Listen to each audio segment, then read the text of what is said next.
Yesterday, I said we will do some problems on this chapter, as well as by means of problem, we will revise also.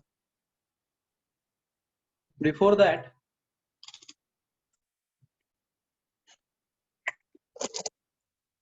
कल हमने octet rule, Louis dot structure last में देखा था as per NCERT.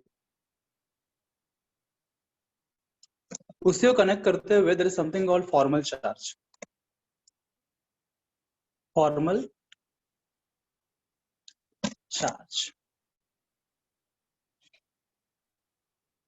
Formal charge एक molecule के अंदर जो हर एक इंडिविजुअल एटम्स होते हैं ना, उस इंडिविजुअल एटम्स के ऊपर क्या चार्ज एग्जिस्ट करता है इन ए मॉलिक्यूल है ना।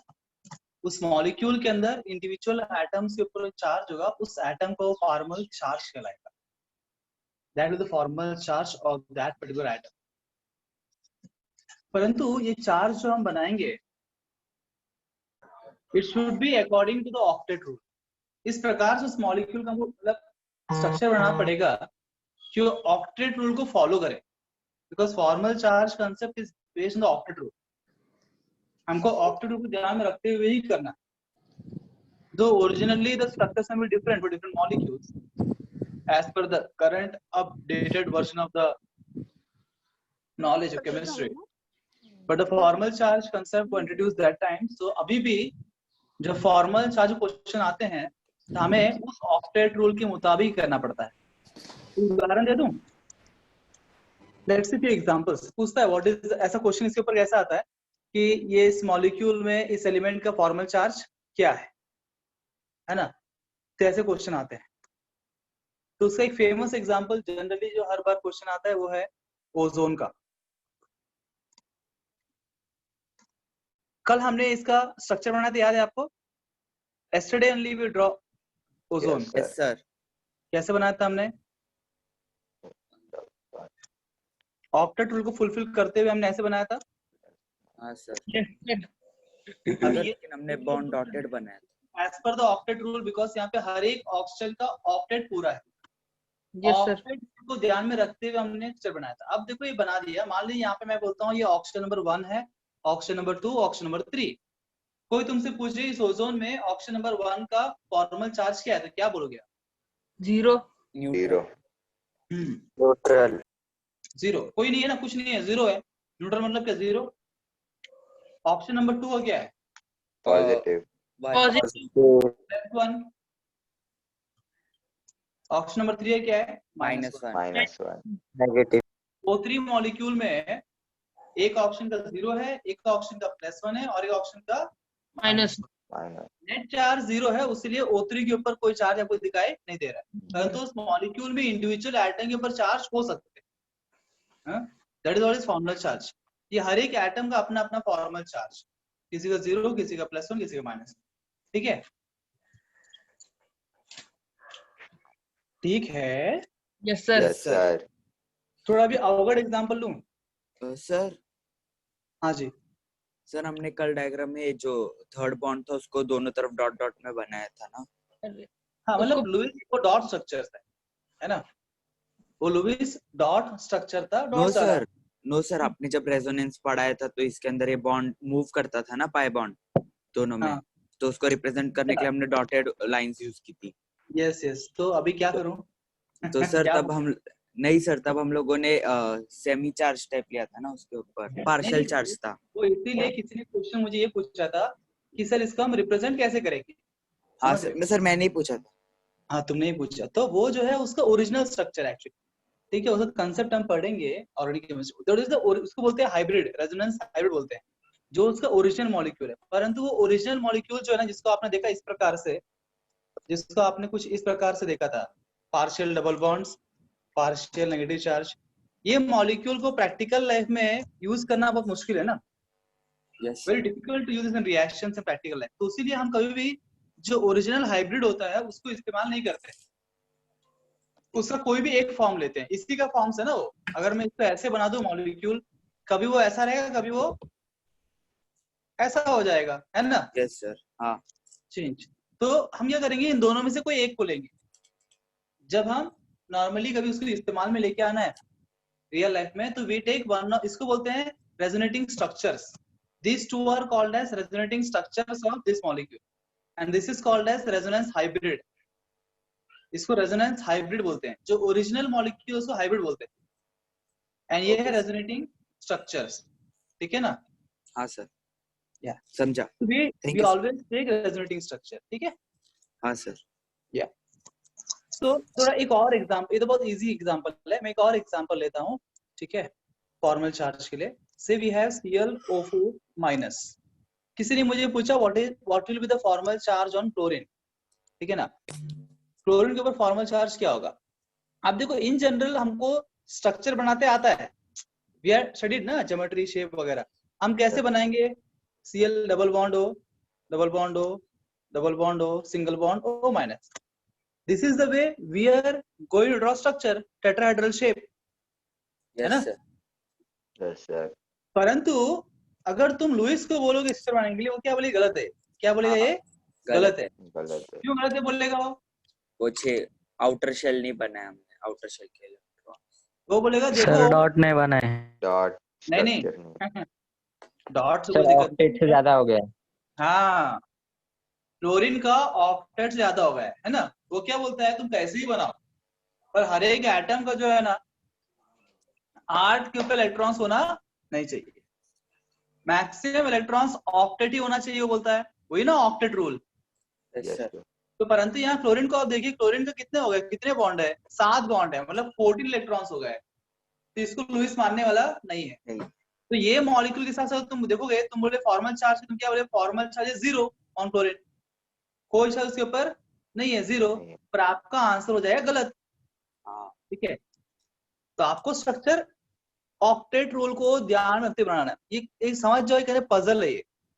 It's a kind of puzzle asked you in the examination. That much only you can understand. Otherwise, there is no relevance of what it was generations back. जब Louis ने क्या बोला, आज उसका क्या रेलेवेंस है ना? गरज नहीं है. परंतु एग्जाम में आता है तो हम क्या कर सकते हैं? तो एक पजल समझो कि उसको रूल्स के अप्लाई करते हुए आपको बनाना, कैसे बनाएंगे? ऐसा क्वेश्चन पूछ लिया, एक पजल टाइप समझ के हम बना देंगे.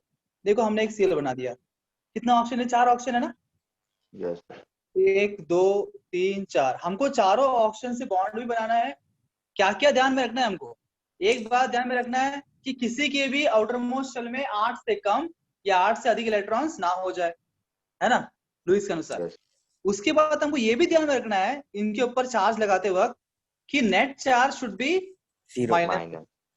अच्छा क्योंकि मॉलिक्यूल के ऊपर -1 चार्ज है, तो तुम कहीं प्लस कहीं माइनस कितने अरेंज कर लो आप, पर ऐसा अरेंज करो प्लस माइनस चार्जेस को, सबके फॉर्मल चार्ज के ऊपर नेट चार्ज -1 ही होना चाहिए मॉलिक्यूल का.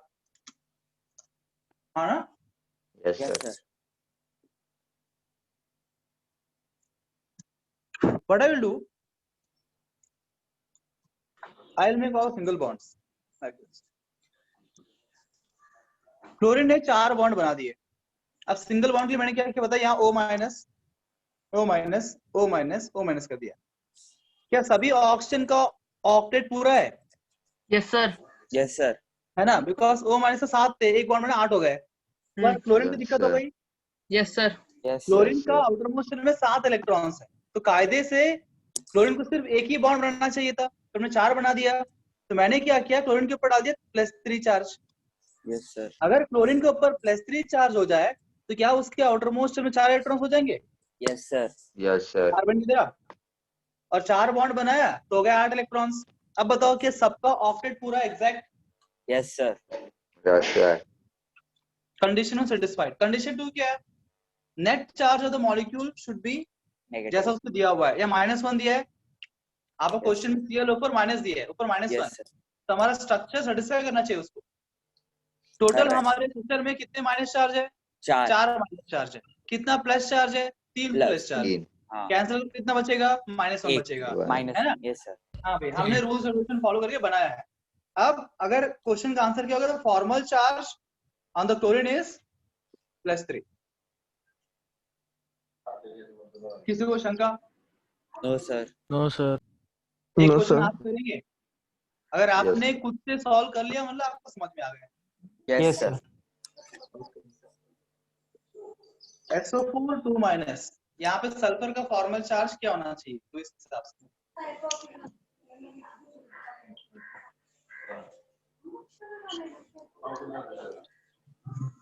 भक्ति जल्दी बताओ।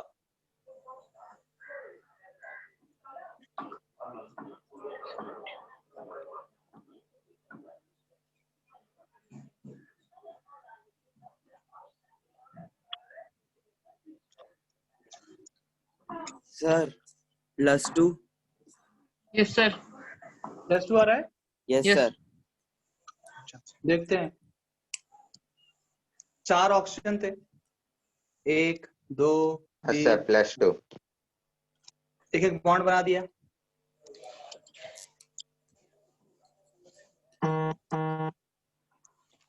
सबके ऊपर माइनस चार्ज डाल दिया ताकि उससे ऑर्बिट पूरा हो जाए।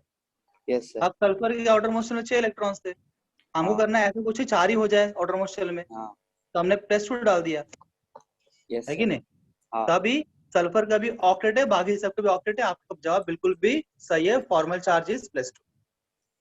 Yes, anybody has any problem please ask me. Sir एक तो बार सर- फिर से एक्सप्लेन करो ना। कौन है, नाम बताओ।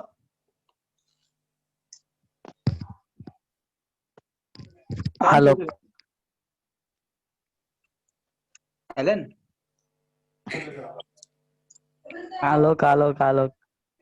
आलोक आलोक आलोक आलोक जी, देखिए फॉर्मल चार्ज डिसाइड करने के लिए एक एलिमेंट के ऊपर हमको 2 चीज ध्यान में रखनी है। पहला चीज ये, because formal charge concept is coming from the octet concept, हमें ध्यान देना है कि उस मॉलिक्यूल को ड्रॉ करते वक्त जितने भी एटम उस मॉलिक्यूल में इन्वॉल्व है सबका ऑक्टेट पूरा हो जाए, ठीक है? अब देखो, जब मैंने यहाँ पे 4 ऑप्शन थे, पहले सिंगल बॉन्ड बोलो, हमेशा पुट सिंगल बॉन्ड से सिंगल बॉन्ड डाला, 4 ऑप्शन 4 डाल दिया मैंने हर एक, बिकॉज ऑप्शन को आपने सिंगल बॉन्ड दिया है तो ऑप्शन को ऑक्टेट पूरा करने के लिए उसे माइनस में डालना पड़ेगा, है कि नहीं? Yes sir. तभी 8 इलेक्ट्रॉन्स होंगे ना। अब सल्फर का जो है कितने हो गए गिनो, अगर +2 मिटा दूं, एक और तरीके देखेंगे हम। अब सारे ऑप्शन खुश हो गए। सल्फर कितना हो गया? सल्फर के आउटर मोस्ट में कितने इलेक्ट्रॉन्स थे? 6 इलेक्ट्रॉन्स। 6 हो गए, ये 7 8 9 10 हो गए ना। कितना चाहिए तुमको आउटर मोस्ट में? 8 ही चाहिए। 10 हो गए, क्या करने का? 2 निकाल देने का। 2 निकालने का करना पड़ेगा, +2 डालना पड़ेगा। 2 निकाल दो मतलब +2। आप देखो कि ओवरऑल चार्ज बैलेंस हो रहा है मॉलिक्यूल का, टोटल -4 चार्ज है एंड +2 है, इसके ऊपर -2 है, हो रहा है क्या? ये चेक पॉइंट है। अगर हमने बराबर किया है तो नेट चार्ज सेम आएगा, अगर नेट चार्ज सेम नहीं है मतलब हमने गड़बड़ कर दिया। आलोक जी, यस सर। उदाहरण दूंगी आपके लिए। नहीं सर, समझ में आ गया। बाकी सबको समझ में आया? yes चलो, यस क्या sir. Yes sir. yes sir questions के अंदर जाए, let us solve the questions now. Yes yes sir तो लेवल 2 में जाता हूं मैं। जो शीट आपको मैंने सेंड किया था ग्रुप में, उसमें जो मॉड्यूल 2 है, पहले मॉड्यूल 1 आपको मैंने करने के लिए बोला था, जो मॉड्यूल 2 है क्वेश्चंस है वो हम करते हैं। पहला क्वेश्चन है, अगर आपके पास सबके पास शीट अभी अवेलेबल नहीं है तो आप देख लीजिए, मैं क्वेश्चन बताता हूँ, आप बताइए answer. According to octet rule, SO3 contains dash number of dative bonds, 1 2 3 4। Octet rule के मुताबिक SO3 में कितना डेटिव बॉन्ड्स हो सकता है, कितने डेटिव बॉन्ड्स होना चाहिए? डेटिव बॉन्ड मतलब क्या? Coordinate bond. डेटिव बॉन्ड मतलब क्या? Coordinate bond. बताइए टकाटक।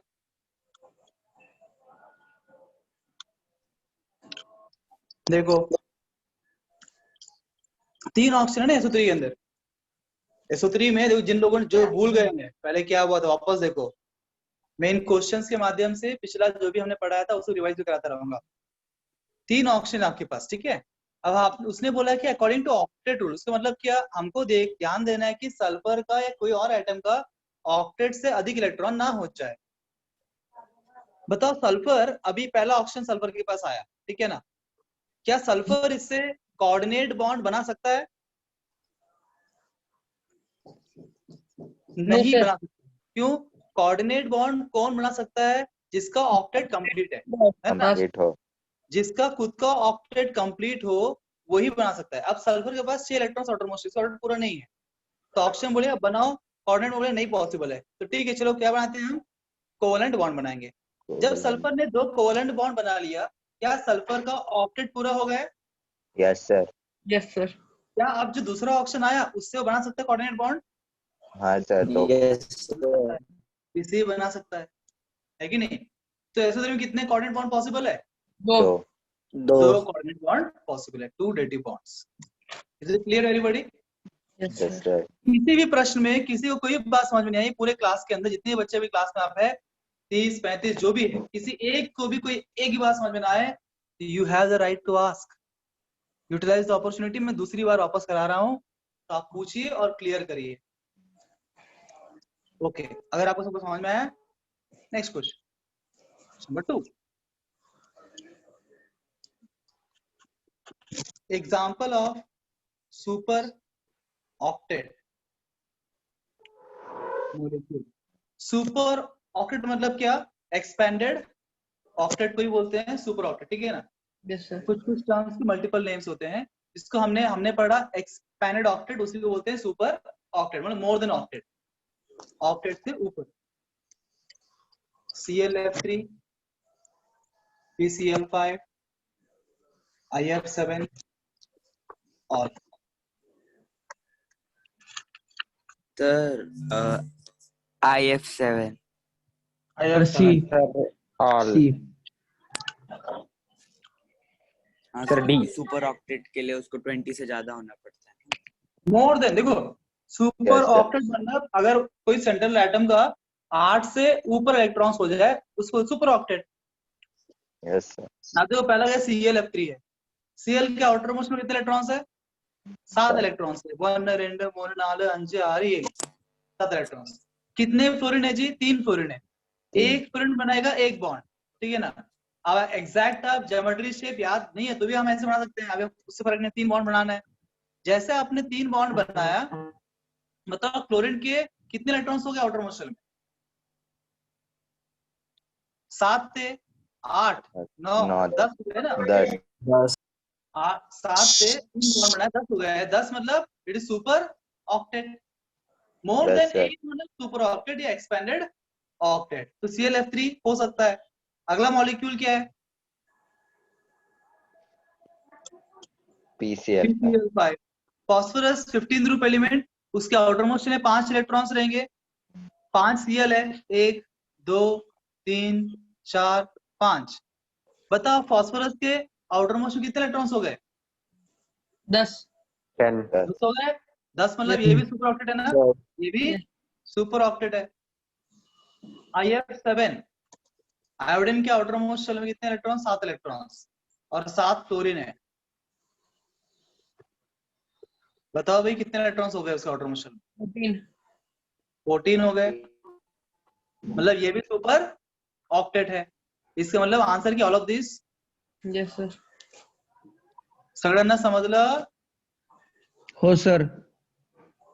3-4 लोग ही इंटरेक्ट कर रहे हैं तो उनको ही Yes, समझ sir. पता नहीं।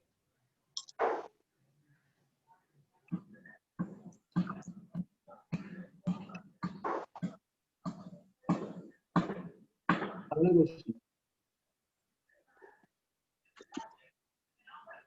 molecule having an incomplete octet in the central atom is?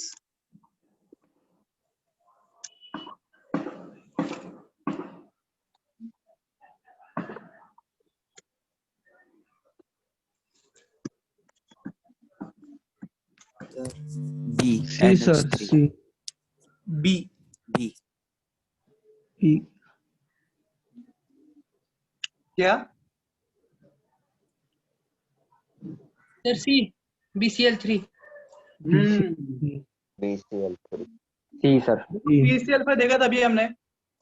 PCl5 में फॉस्फोरस कितना हो गया, 10 हो गए थे ना, 10 इलेक्ट्रॉन्स हो गए थे सर यस सर मतलब यह इनकम्प्लीट ऑक्टेट नहीं है, ज्यादा हो गया ऑक्टेट से ना।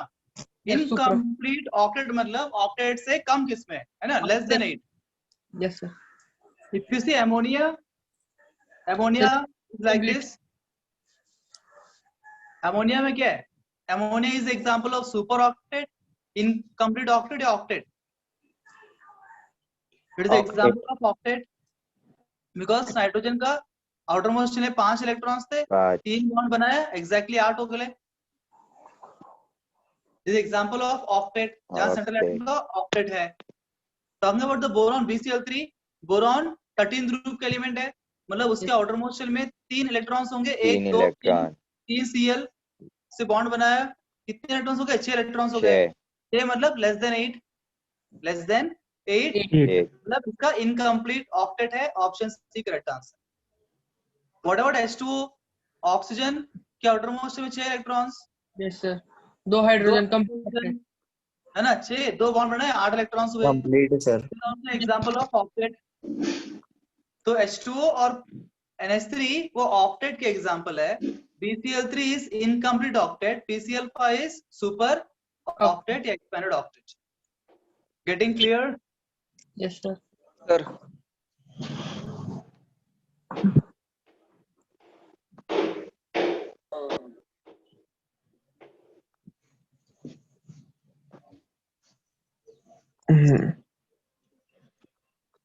Formal charges on the 3 oxygen atoms in O3 are, मुझे नहीं लगता कि ऑप्शंस की आवश्यकता है। Yes sir 0 0 -1 1 0 plus 1 minus 1 +1 is 0 +1 -1, हाँ ये 3 है, अभी देखा हमने।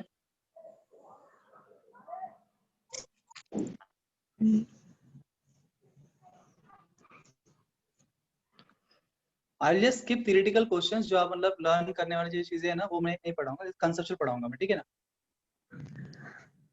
जो सिर्फ फैक्ट्स है लर्न करना है वो आप जस्ट लर्न कर लीजिए, जो कंसेप्चुअल है मैं बताता हूँ।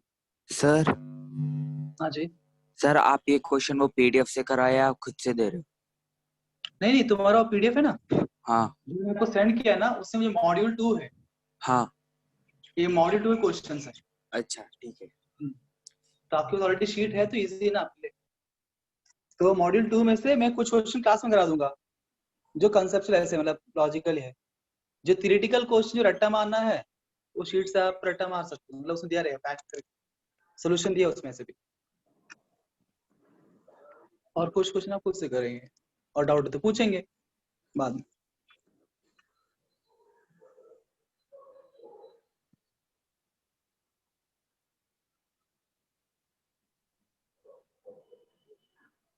कुछ चीजें एडिशनल भी है बहुत सारे। Can do from bond parameters. अगला क्वेश्चन है the correct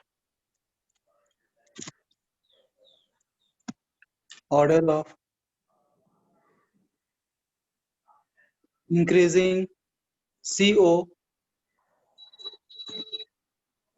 bond length of CO, CO3 2 minus and CO2 R। इसका increasing order of bond length पूछा है, ठीक है ना। अब बॉन्ड लेंथ तो हम निकाल नहीं सकते हैं, कोई फॉर्मूला हमारे पास नहीं, पर हम बॉन्ड ऑर्डर निकाल सकते हैं, नहीं निकाल सकते? Yes sir. और बॉन्ड ऑर्डर निकाल लिया तो बॉन्ड लेंथ बन जाएगा अपने आप, हाँ sir inversely proportional.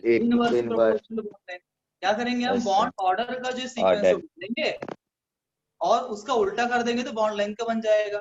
Yes sir. ये भी कल देखा लग रहा है मुझे।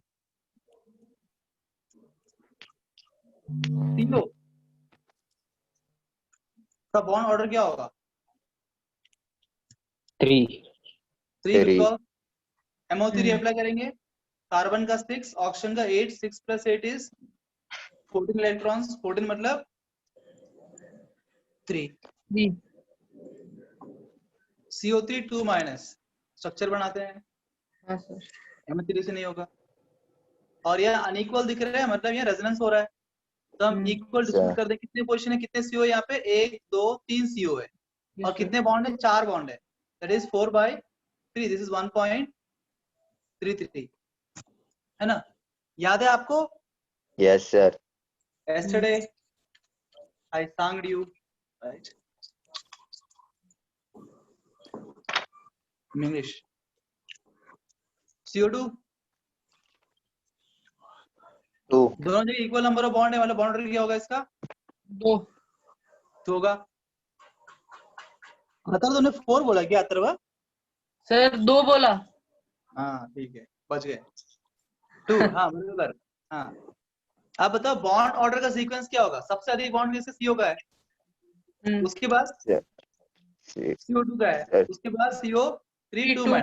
3. ये जो है बॉन्ड ऑर्डर का सीक्वेंस है, तो बॉन्ड लेंथ का क्या होगा? CO3 2 माइनस एग्जैक्टली सेम होगा, जस्ट साइंस बदल जाएंगे बस बीच में। Yes. है ना? जिसका सबसे कम sir order of increasing bond length बोला है। अच्छा इंक्रीजिंग बोल तो ऐसे लिखो ना,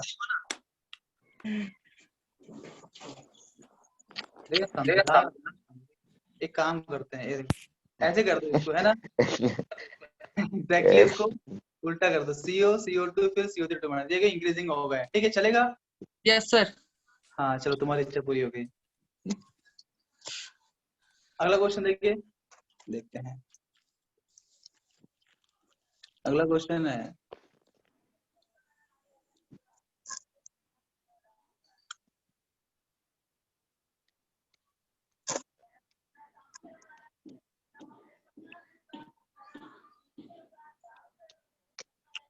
बहुत सारे रिलेवेंट। जैसे मैं एक और काम करते हैं, जैसे मैं शीट से करा भी रहा हूँ ना, कुछ क्वेश्चंस आपको मैं बोलता हूँ जो खुद से करना है आपको, ठीक है ना? क्योंकि इस शीट के अंदर बहुत सारे ऐसे क्वेश्चन भी है जो मतलब थोड़ा 11 12 मिक्स क्वेश्चंस है, वो करना मत। मैं आपको क्वेश्चन नंबर बोलता रहूंगा, नोट करते रहना बाजू में एक पेज के ऊपर, जो आपको खुद से सॉल्व करना है असाइनमेंट के अंदर। कुछ मैं Homework. कुछ आप करेंगे, हाँ होमवर्क सोचो आप।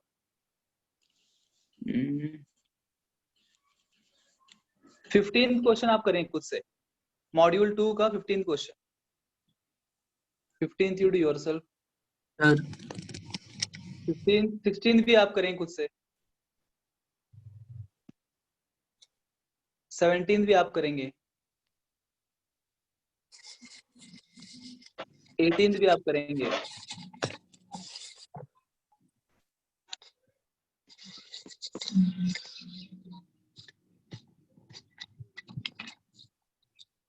19th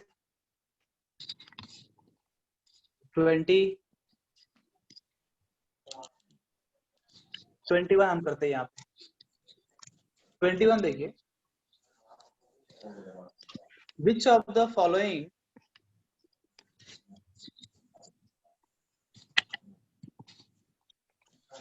hydrocarbons has the lower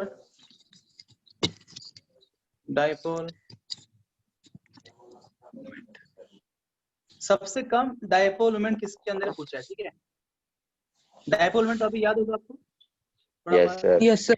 इसको हमने 4 से डिनोट किया था, नेट फोर्स 0 होना चाहिए, Yes, डायपोल sir. मोमेंट 0 हो जाएगा। तब ये हमने ना इनऑर्गेनिक मॉलिक्यूल्स से देखा था, पर यहाँ पे अभी इस क्वेश्चन में ना ऑर्गेनिक मॉलिक्यूल्स आ गए, थोड़ा वो 11 12 मिक्स हो गया, पर फिर कुछ आपको समझ में आएगा। ऑप्शन है, इतना भी डिफिकल्ट नहीं है ये।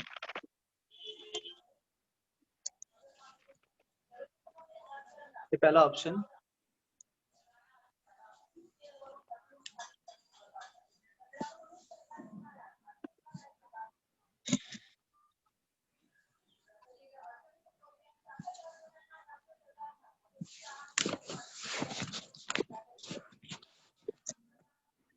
सबसे कम किसका होगा पूछा है।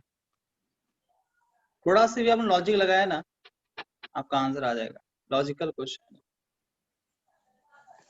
चलो स्ट्रक्चर आपको दिए से कोई टेंशन नहीं, आप बताओ। Who will have the lowest dipole moment? देखो यहाँ पे सेंट्रल एटम क्या है, C double bond C, C triple bond C, इनको आप सेंट्रल एटम मान सकते हैं। देखो कहाँ पे नेट डायपोल मोमेंट 0 होने की संभावना है, चेक करो।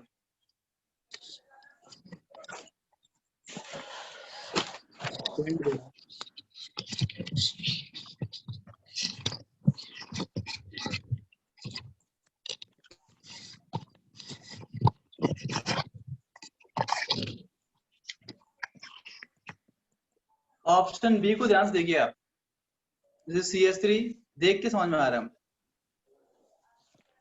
ऐसा है ना। Yes sir. कार्बन का हाइब्रिडाइजेशन क्या है, sp, इसका हाइब्रिडाइजेशन क्या है, sp। sp। कैसे निकालते हैं हम hybridization, number of sigma bonds plus number of lone pairs. 5 bond हम गिनते नहीं है हाइब्रिडाइजेशन नहीं में, है। तो 1 2 सिग्मा है, मतलब sp हाइब्रिडाइजेशन। और sp हाइब्रिडाइजेशन मतलब शेप क्या होगा, लीनियर होगा, मतलब ये मॉलिक्यूल एकदम स्ट्रेट मॉलिक्यूल है। अब ये आपका सेंट्रल मान लेते हैं। अब देखो ये CH3 जो है ना डोनेटिंग ग्रुप है, अगर इसका एरो ऐसा है, इसका एरो कैसा होगा, डायपोल मोमेंट कैसा होगा। जब यस CH3 सर। ग्रुप होता है ना, याद रखिए जितने भी अल्काइल ग्रुप्स होते हैं, alkyl groups are called as donating groups, they are called electron donating groups. तो उनका एरो इस प्रकार डायपोल का एरो रहेगा। देखो एकदम स्ट्रेट है, ये एकदम स्ट्रेट है, और यहाँ भी CH3 यहाँ भी CH3 है, और दोनों का फोर्स एग्जैक्टली कैसा है, ऑपोजिट टू ईच अदर है। अगर इसका फोर्स F है इस डायरेक्शन, इसका फोर्स भी F डायरेक्शन में, नेट फोर्स क्या होगा, 0। उतना नहीं पागल, 0 होगा ना, Yes, sir. नेट फोर्स 0 होगा। बोलो 0 से कम किसी का हो सकता है क्या dipole moment, No, sir. No sir. Answer क्या आएगा, ऑप्शन बी। समझ में आया। Yes sir.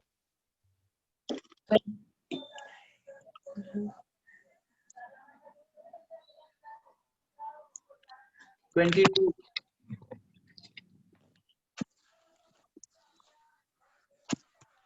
Dipole moment is shown by, option A 1 4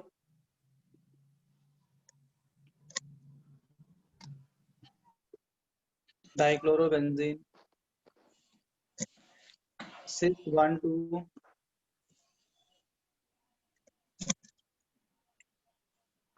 dichlorobenzene, trans 1 3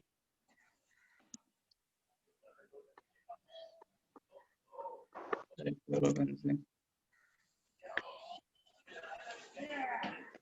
trans 2 3 dichloro 2 3। अब यहाँ प्रॉब्लम क्या है आपको, ये जो कंपाउंड्स आपको ऑप्शंस दिया है ये सब ऑर्गेनिक मॉलिक्यूल्स है ना, ये सब क्या है, ट्रांस का मतलब क्या है? मॉलिक्यूल्स है। तो आपको स्ट्रक्चर पता होना चाहिए लॉजिक लगाने के लिए, है सर नहीं? स्ट्रक्चर समझ में आ जाएगा लेकिन ये ट्रांस नहीं पता है।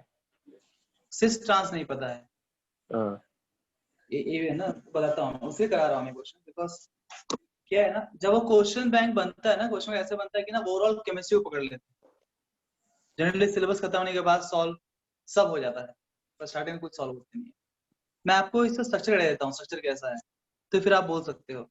पहला क्या है, 1 4 डाइक्लोरोबेंजीन, एटलीस्ट स्ट्रक्चर देखिए बोलता आपको आ रहा है, हमारा एटलीस्ट कंसेप्ट क्लियर है आपका।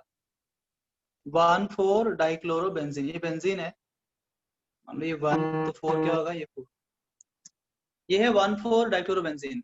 बता डाइपोल मोमेंट 0 होगा नॉन 0 होगा, 0 0 होगा, एग्जैक्टली ऑपोजिट है ना, दोनों यस सर। 0 हो जाएगा। क्वेश्चन में क्या बोला, dipole moment is shown bye, मतलब क्या, कुछ तो दिखाना चाहिए, ऐसा बोल रहा है ना, इट इज शोन बाय, 0 नहीं होना चाहिए, इसका मतलब 0 नहीं होना चाहिए, हमको ये आंसर हमारा नहीं है। दूसरा ऑप्शन क्या बोल रहा है, सिस 1 2 डाइक्लोरोबेंजीन,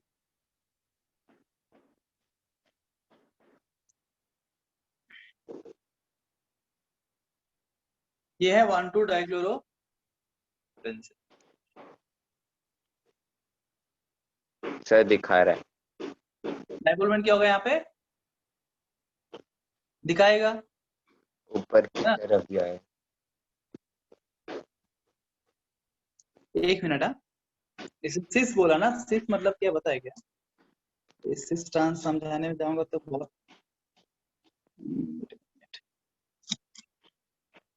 सिस ट्रांस आइसोमर ज्योमेट्रिकल आइसोमेरिज्म बोलते हैं।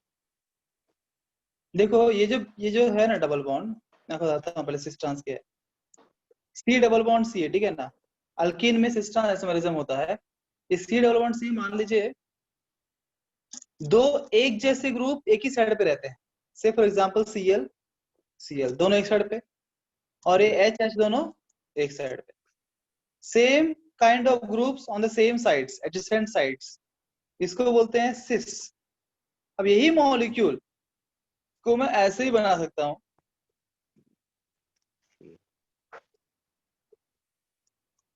दोनों सेम ही है ना फॉर्मूला। Yes, यहाँ sir. भी 2 कार्बन 2 Cl 2 हाइड्रोजन, यहाँ भी 2 कार्बन 2 Cl 2 हाइड्रोजन, पर फर्क क्या है उनका ओरिएंटेशन में।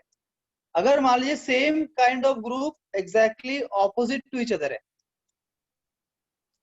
तो इसको बोलते हैं trans. This is called cis trans isomerism. They have same molecular formula but different in the orientation. Geometry फर्क है, ज्योमेट्रिकल आइसोमर्स बोलते हैं, सिस ट्रांस आइसोमेरिज्म बोलते हैं इसको। Clear in Yes, short? sir. या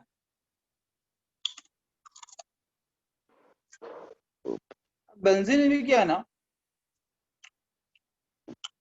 डबल बॉन्ड अल्कीन है, और उसके ऊपर हाइड्रोजन भी है बेंजीन के ऊपर, और क्लोरीन भी है। पर देखो हाइड्रोजन क्लोरीन कैसे ही बनाओ आप, दोनों क्लोरीन सेम साइड करो, दोनों क्लोरीन ऑपोजिट करो, क्या फर्क पड़ेगा? देखो मान लेते हैं इसको ही पीछे डालता था एक साइड, ये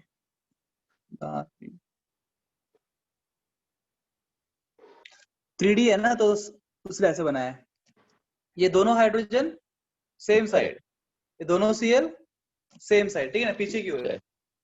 ये जो डार्क लाइन में बनाया ना, डार्क लाइन का मतलब होता है it is out of the plane.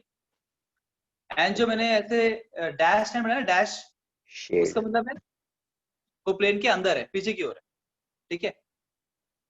ये क्या है? सीसी की ट्रांस है। Sir, हाँ जी, cis. Cis, same group same side पे है, इसको बोलते हैं cis, same group on same side. क्या सिस में डायपोल मूवमेंट 0 हो सकता है? यहाँ का एग्जांपल देखते हैं, समझ में आएगा। जैसे यहाँ भी Cl ऊपर है, यहाँ भी Cl ऊपर है, तो दोनों Cl का ऊपर ऊपर है, तो ऐड होगा कि माइनस होगा? Add. ऐड हो जाएगा। ऐड हो जाएगा तो क्या यहाँ दोनों Cl का ऐड होगा, यहाँ दोनों, यहाँ पे हाइड्रोजन का भी ऊपर है, Yes, sir. हाइड्रोजन सब ऊपर ही जा रहे हैं, सबके सब ऐड होंगे, क्या 0 हो सकता है? No, sir. नहीं हो सकता है ना। वैसे कंडीशन यहाँ भी Yes, sir. दोनों प्लेन का सेम साइड पे रहेगा, तो ये ऐड हो जाएगा, it will get added up, तो ये 0 नहीं होगा ना। और आपको वही चाहिए ना, आप क्या चाहते हो? वही चाहते हो ना, Yes, sir. आप भी यही चाहते हो कि 0 ना हो। जनरली सिस आएगा ना, सिस से कभी 0 नहीं हो सकता है। ट्रांस जो है ना 0 हो जाएगा। देखो फिर से यहाँ पे देखो, ये हाइड्रोजन ये हाइड्रोजन, अगर इसका ऐसा तो इसका ऐसा होगा, दोनों कैंसल आउट हो जाएंगे। ये Cl ऑपोजिट साइड पे, ये दोनों कैंसिल हो जाएंगे, है कि नहीं। Same group on the opposite sides है, तो उनका फोर्स भी ऑपोजिट होगा, तो नेट क्या हो जाएगा? समझ Zero. में आ रहा है क्या आपको? Yes, zero sir. तो Yes, sir. ट्रांस में डायपोल मोमेंट 0 हो जाता है, और सिस में डायपोल मोमेंट 0 नहीं नहीं हो होता। सकता। तो सिर्फ देख के आप बोल दोगे सिस ट्रांस पढ़ के आप बोल सकते हो।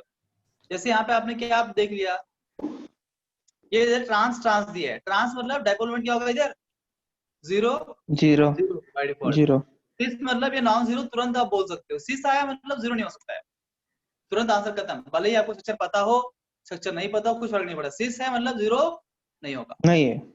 हाँ, बस ए का हमको पता है, ए के निकालिए, वो भी 0 नहीं, वो तो 0 है, ए वाला 0 है, तो ऑप्शन क्या आएगा? बी आएगा। थोड़ा पर समझ में आ रहा है ना? Yes sir. Yes. थोड़ा पार क्वेश्चन नंबर 23 करने का फिर खुद से आप 23 ऐसा ही क्वेश्चन है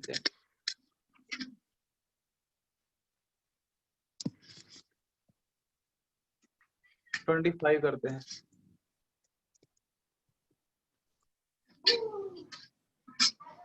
In which of the following bonds ऐसे है, in which of the following bonds are polar but उस समय से बोली तो नहीं। मेरे को बोल रहे क्या? बोला किसी ने करके? तुम बोल रहे हो?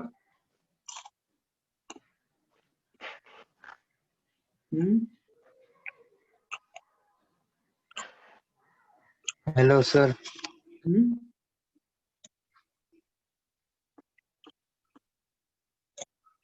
सर हाँ बोलो ना। सर मैं कब से ट्राई कर रहा था, आपका आवाज ही नहीं सुन पा रहे। मेरा आवाज नहीं आ रहा है? सर मेरा आवाज आप सुन ही नहीं पा रहे। अभी आ रहा है? हाँ सर। सर आपने वो एग्जाम्पल में सीएल सेंट्रल आइटम क्यों लिया था? कौन सा एग्जाम्पल में? किस जमाने की बात कर रहे हो तुम? सर आज के फर्स्ट एग्जाम्पल आपने बताया था ना। अरे तो उस टाइम पूछने का ना यार। सर मैं कब से पूछ रहा था पर आवाज ही नहीं जा रहा था। मैं सॉरी देखो पुत्र, कोई मॉलिक्यूल दिया है ना, उस मॉलिक्यूल में सेंट्रल एटम पता करने के लिए 3 पॉइंट मैंने दिए थे। पहला पॉइंट ये सर ClF3 दिया था आपने। सर आपने बोला था सीएल कभी नहीं होता है सेंट्रल आइटम। ऐसे मैंने कभी नहीं बोला होगा, आप नोट्स निकाल के देख लीजिए। मैंने बोला हाइड्रोजन और फ्लोरीन जो है कभी सेंट्रल एटम नहीं बन सकते। हाँ सर क्लोरीन। आप चाहे तो नोट्स देख लो और वीडियो भी देख लो। ठीक है। तो सर आपने क्लोरीन को सेंट्रल आइटम रखा था। सर आपने फ्लोरीन और हाइड्रोजन बोला था। हाँ बराबर है, मैंने बोला था फ्लोरीन और हाइड्रोजन कभी सेंट्रल एटम नहीं बन सकते। आप फ्लोरीन को क्लोरीन समझ रहे हो। You are misunderstanding fluorine and chlorine. मुझे लगा क्लोरीन बोला था आपने। हाँ नहीं, फ्लोरीन और हाइड्रोजन कभी सेंट्रल एटम नहीं बन सकते।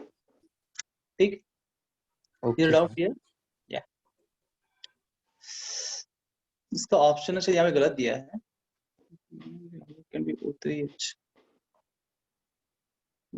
3HC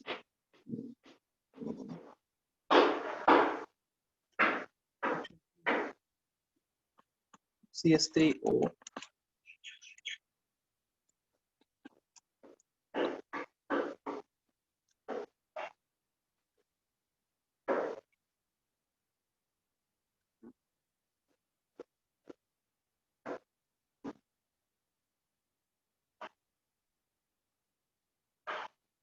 क्वेश्चन समझे ना? बॉन्ड पोलर है। सर आपने क्लोरीन दिया।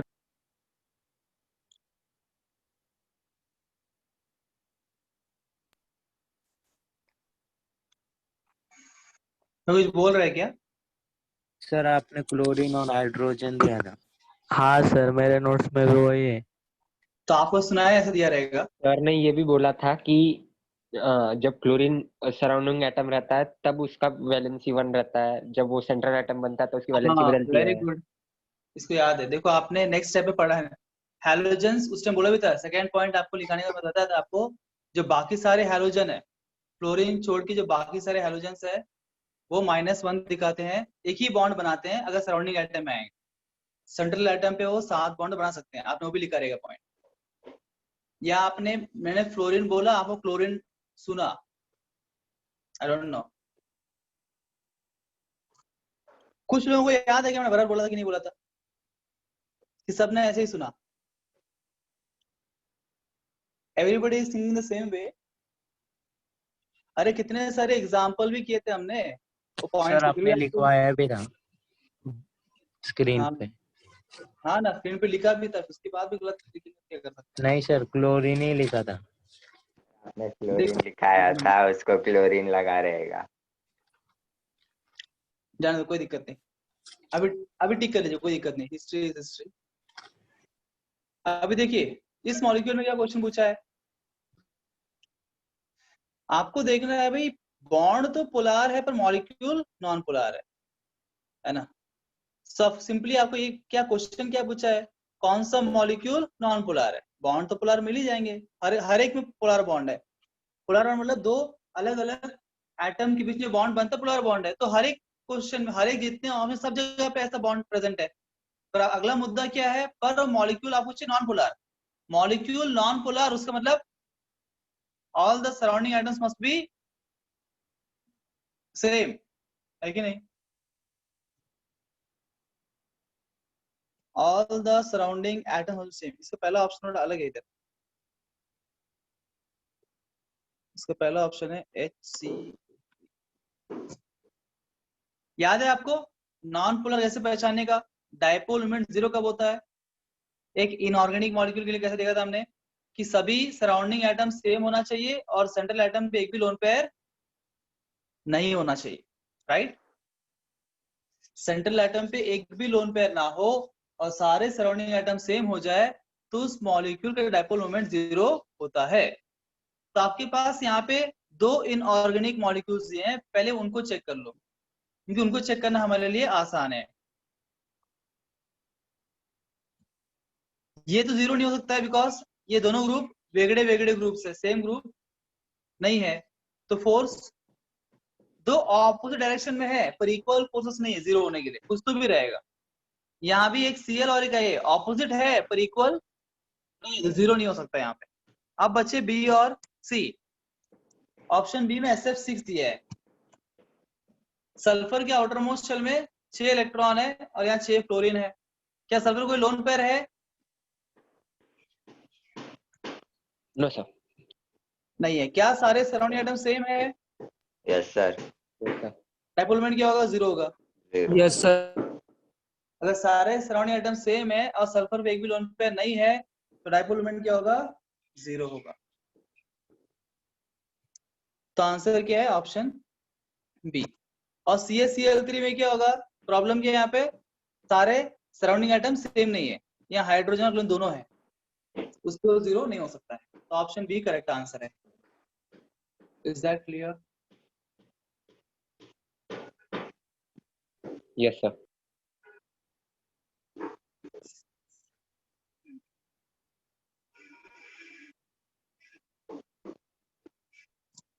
करिए आप 26।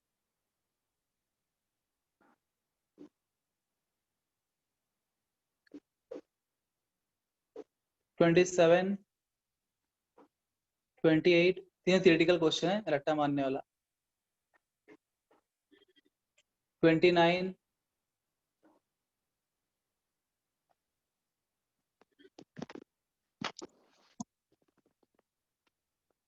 30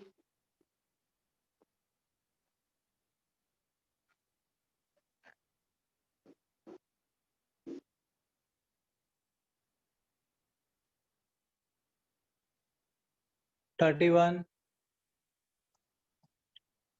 सब आप करिए। अब हम करते हैं इधर क्लास में अगला question.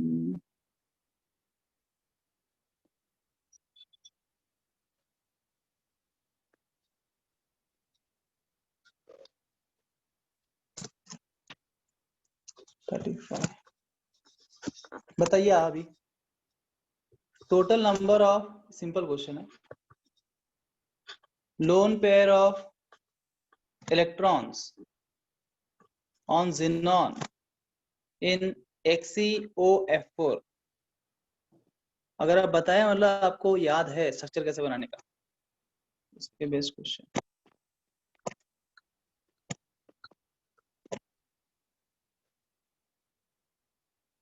Total number lone pairs of electrons on xenon in XeOF4।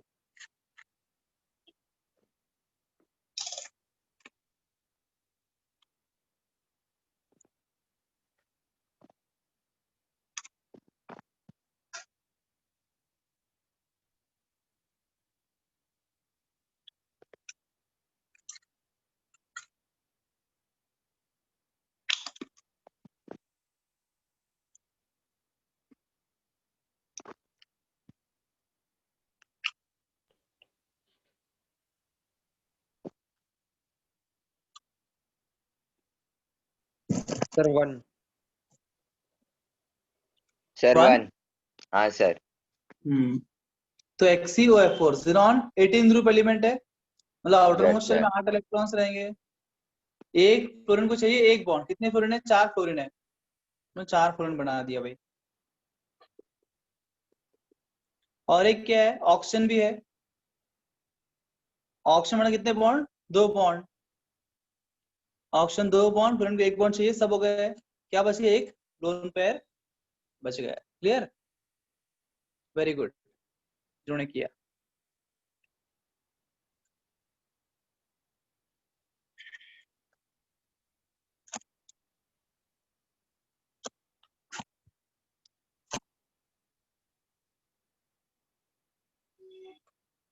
Which of the following is planar?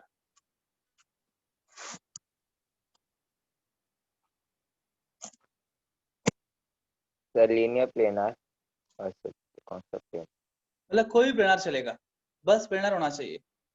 Okay It can sir. be trigonal planar, it can be square planar. Sir geometry और shape दोनों में से कोई भी ना. देखो planar शब्द कहाँ ज्योमेट्री में आता है कि शेप में आता सर ज्योमेट्री में.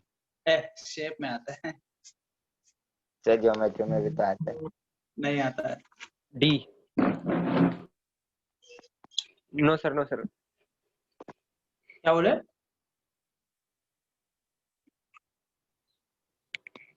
Yes sir, D. D आएगा square planar. Correct, you are right.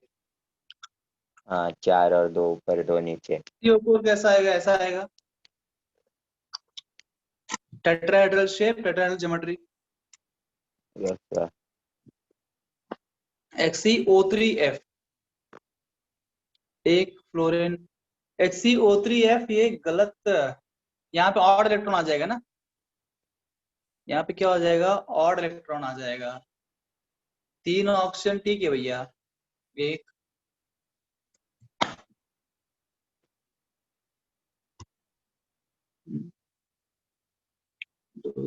3 oxygen आ गया और एक फ्लोरीन आ गया, पर एक उसमें क्या रह जाएगा? ऑड इलेक्ट्रॉन रहेगा क्या, है ना? ये अनस्टेबल मॉलिक्यूल है, ऐसा मॉलिक्यूल एग्जिस्ट कर ही नहीं सकता है। गलत मॉलिक्यूल दिया है धोखा देने के लिए हमको। What XeO2F2, 2 oxygen 2 fluorine, 2 oxygen बनाएंगे डबल बॉन्ड डबल बॉन्ड, 4 हो गए। 2 फ्लोरीन, 2 कितने सिग्मा? 4 सिग्मा और एक लोन पेयर। 4 सिग्मा 1 नंबर मतलब 5, 5 म्हणजे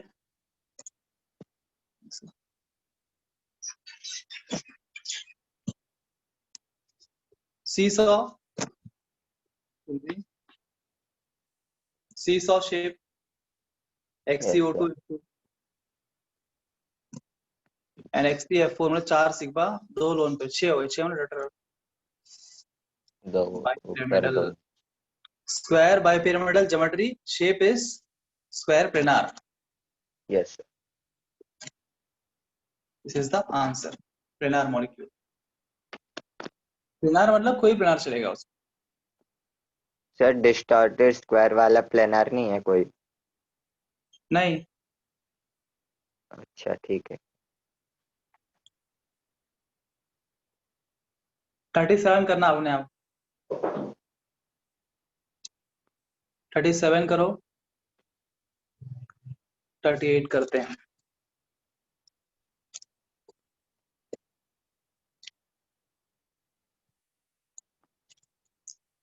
Which one of the following is a correct set? Option A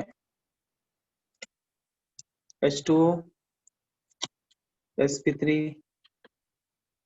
angular,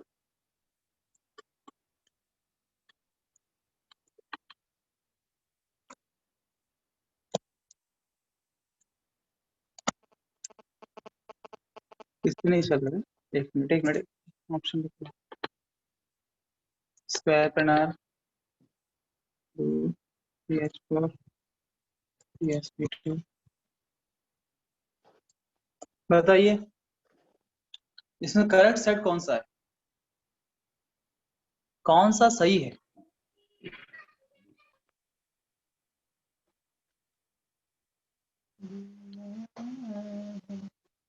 Which of the following is correct? One by one option check करते हैं. Let us see one by one. पहले बोला H2O. क्या H2O sp3 है hybridisation? Structure बनाइए उसका. H2O sp3 है क्या? No sir. क्यों नहीं है रे? हाँ भाई, क्यों नहीं है? सर 3 देखो यहाँ से, ये H2O है ना. ऑक्सीजन के आउटर शेल में 6 electrons, 2 lone pair 2 sigma, 2 lone pair 2 sigma, 4 हो गए. 4 मतलब sp3. भूल गए हैं क्या? 4 मतलब sp3. फिर वो सर करेक्ट है सर. एंड शेप क्या है इसका? V shape, band shape, angular shape, कोई एंगुलर, बेंड, वी शेप. तो पहला ही सही हो गया ना. पहला ही हाँ. ये है. पर बाकी भी देख लेते हैं ये मुद्दे पे. H2O sp2 बोला, ये तो गलत हो गया है ना. ये गलत है, ये सही है. Yes sir. NH4 प्लस और CH4 दिया है. हाँ सर डी पहले आया है तो मतलब. हाँ. तो अब देखो, आपको याद है मैंने बोला था एक कुछ जगह पे sp3 हाइब्रिडाइजेशन है ना. अगर किसी का हाइब्रिडाइजेशन sp3 होता है ना, उसको हम बोलते हैं टेट्राहेड्रल. Yes sir. अगर dsp2 आता है तो उसको बोलते हैं हम स्क्वायर प्लेनार. परंतु ये जो कंसेप्ट है ना, sp3 और dsp2 वाला कंसेप्ट जो है ना, ये फिलहाल केमिकल बॉन्डिंग के अंदर इनऑर्गेनिक मॉलिक्यूल्स के लिए नहीं है. This concept is only for coordination compounds. ठीक है, एक कोऑर्डिनेशन कंपाउंड कंसेप्ट. इसलिए यहाँ पे अगर आपको dsp2 दिया है ना, समझ जाना गलत है. वो सही हो ही नहीं सकता, क्योंकि dsp2 concept is not applicable for this molecules. That is applicable only for the coordination compounds जो आप 12th में पढ़ेंगे. ये वाला हाइब्रिडाइजेशन फिलहाल इस मॉलिक्यूल्स के लिए एप्लीकेबल है ही नहीं. एक स्पेशल टाइप ऑफ मॉलिक्यूल्स होते हैं कोऑर्डिनेशन कंपाउंड्स, उसके अंदर इस प्रकार का हाइब्रिडाइजेशन आता है. dsp2, d2sp3. अभी एप्लीकेबल नहीं, उससे ऐसी गलती है. तो एक ही सही है, ऑप्शन है. उसी प्रकार का क्वेश्चन अगला है 39, वो करेंगे आप खुद से. उसके बाद 40 भी ऐसा ही है, 40 भी करिए आप.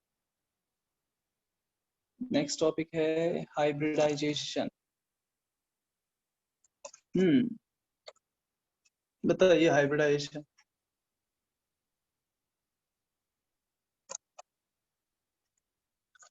क्वेश्चन नंबर 41 भी करिए आप. 42 हम यहाँ करते हैं. For which hybridization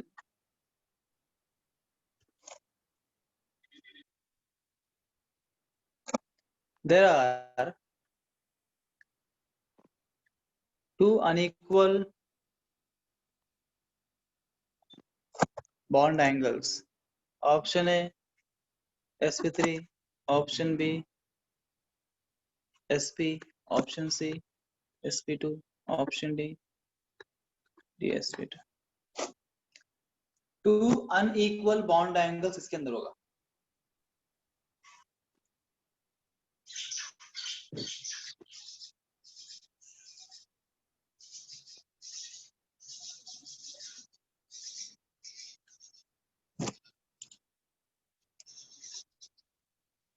sir C.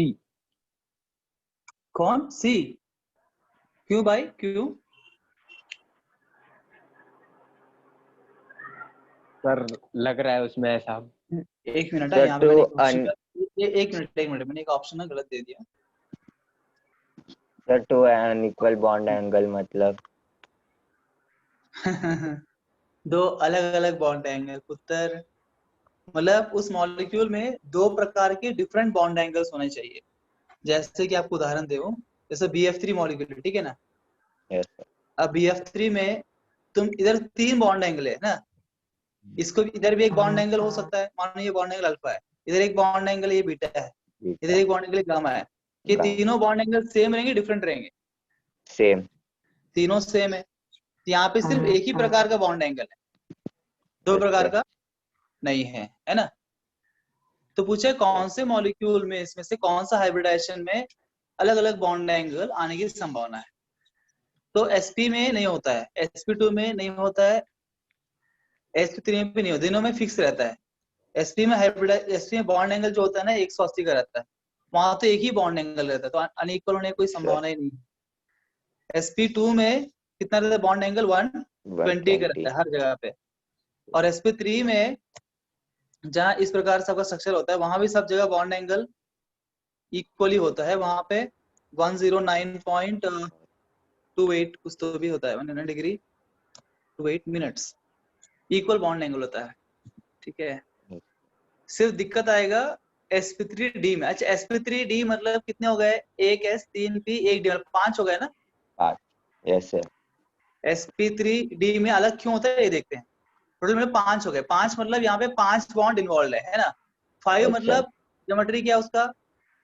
Trigonal bipyramidal, 5 trigonal bipyramidal. Yes sir. मैंने बोला सब बातें एकदम कट टू कट याद होना चाहिए कुछ चीजें। If you don't remember things, if you don't revise, it's too difficult. मैं रिपीट कर रहा हूँ इस बात को आपके लिए, बिना रिवीजन का उतना आसान नहीं है। 5 मतलब it will be like this, है ना, ट्राइगोनल बाइपिरामिडल। आपको मैंने इन शेप्स को 3D के अंदर ही बताया था। अब देखो ये ट्रायंगल है, ये आपके हाथ के ऊपर, तो यहाँ पे क्या 120 120 120 आएगा बॉन्ड एंगल। Yes sir. ये जो ऊपर और नीचे वो कैसे परपेंडिकुलर है ना, that is perpendicular to your hand. अगर वो परपेंडिकुलर है तो बॉन्ड एंगल क्या होगा? ये वाला 90 का होगा। Yes sir. हो गए दो unequal bond angles. Yes sir. यहाँ पे इनकी बीच 120 120 120 है, पर जब ये जो परपेंडिकुलर बॉन्ड है उसका और ये जो प्लेन के ऊपर इसके बीच में एंगल कितना होगा? 90 डिग्री होगा, ठीक है। किसी को दिक्कत? सर फिर सारे बाई पिरामिडल का है, फिर अलग ही बॉन्ड एंगल होगा ना तो। हाँ 5 के बाद वाले सब 1 2 सॉरी 2 3 4 इनका इक्वल रहेगा बॉन्ड एंगल्स, 2 3 और 4 का। 5 6 7 में आपको मिलेंगे अनइक्वल बॉन्ड एंगल, बस वहां पे आउट ऑफ द प्लेन भी जा रहे हैं, मतलब परपेंडिकुलर वाले अलग है और प्लेन के ऊपर अलग है, दो प्रकार का हो गए, तो उनका double double different bond angles रहेंगे, ठीक है ना। sp3d sp3d2 sp3d3 इनका जो है अनइक्वल बॉन्ड एंगल्स रहेंगे, दो अनइक्वल बॉन्ड एंगल्स रहेंगे। 43 में शेप पूछा है, आप बता सकते हो शेप, आप करिए खुद से।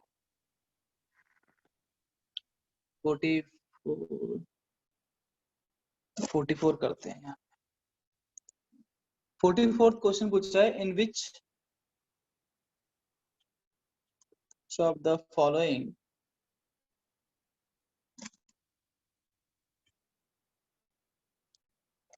molecules or ions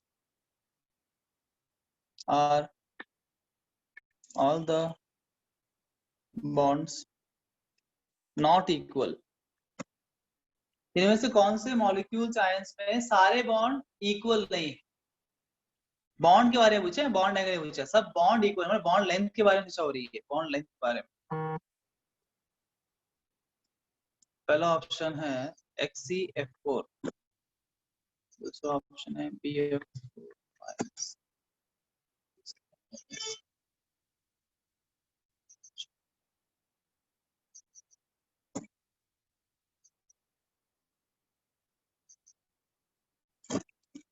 करिए।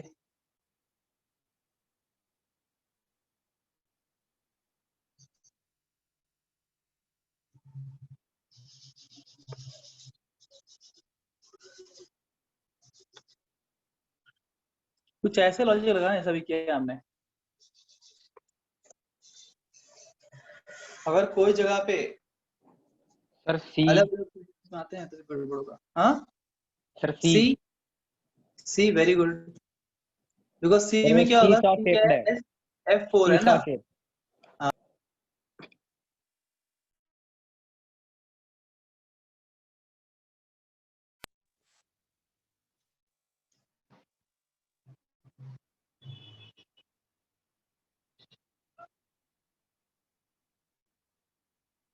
सी saw shape.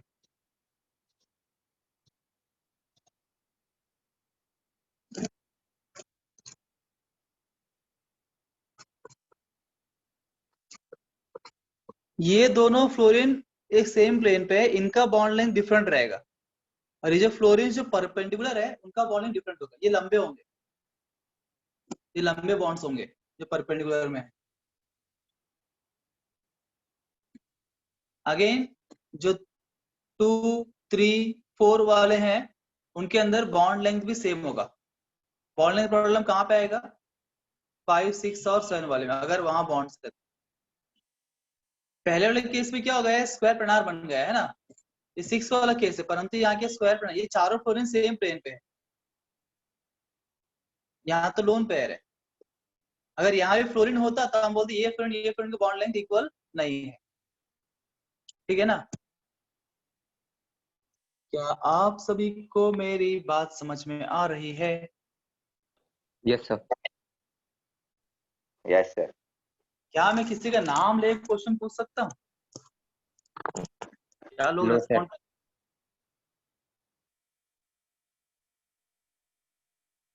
Sameer yes sir. बताओ यार तुम, अगला क्वेश्चन तुम्हारे नाम पे। हाँ सर। ठीक है ना।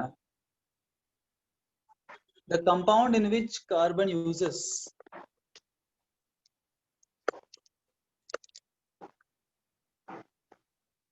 compound in which carbon uses sp3 hybridization for bond formation, जिसमें कार्बन sp3 हाइब्रिडाइजेशन है, कौन से इससे कंपाउंड है? Option A HCOH, option B NH2 twice double bond O, option C SCHO, option D CH3 CH2OH।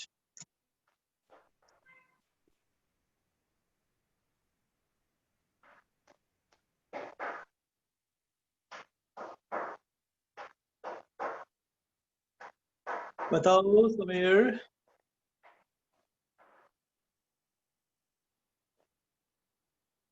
Sir D. D? Yes sir, D मुझे भी वही लग रहा है। करेक्ट, लगने के बराबर है। अच्छा एक काम करते हैं, एक बार सब जगह देख लेते हैं, हर जगह पे कार्बन का हाइब्रिडेशन क्या है, तो कंसेप्ट टेबल क्लियर हो जाएगा। जैसे पहला वाला क्या, एसिड है, एसिड मतलब H, जैसे COOOH है ना, ऐसा होता है ना, acid carboxylic acid. Yes sir. तो यहाँ पे कार्बन का हाइब्रिडेशन क्या है बताओ? sp square. sp2 स्क्वायर नहीं है ना, बिकॉज हमको सिर्फ गिनना है सिग्मा बॉन्ड, पाई बॉन्ड गिनना नहीं है, लोन पेयर तो नहीं है इसकी वजह से। 3 सिग्मा है, sp2 हाइब्रिडाइजेशन। दूसरा क्या है, NH2 twice C double bond हो, NH2 ट्वाइस हो रहा है, दो NH जुड़ा हुआ है इसमें, 2 NH2। यहाँ पे हाइब्रिडेशन है कार्बन का sp2। sp2। तीसरा क्या है, HCHO, H C इसका डबल बॉन्ड हो, ये भी क्या है? sp2।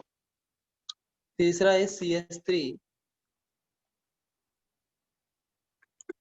CH2, दो कार्बन है, दोनों ही कार्बन के यहाँ पे sp3 sp3 sp3।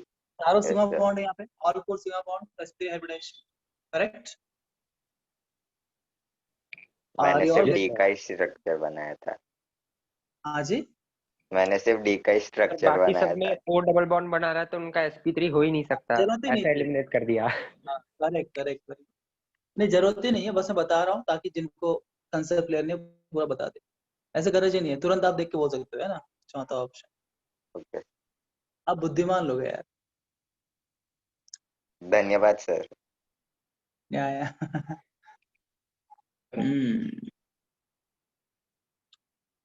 the ratio of pure orbitals,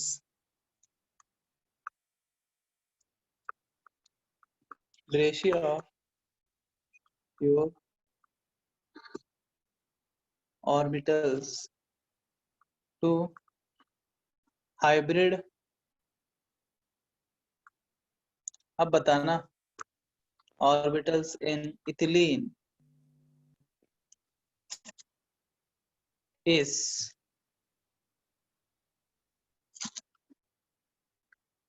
अब ये क्वेश्चन करो, देखते हैं। इथीलिन तुमको पता है क्या इथीलिन मतलब? Yes sir. Yes, Equal sir. bond.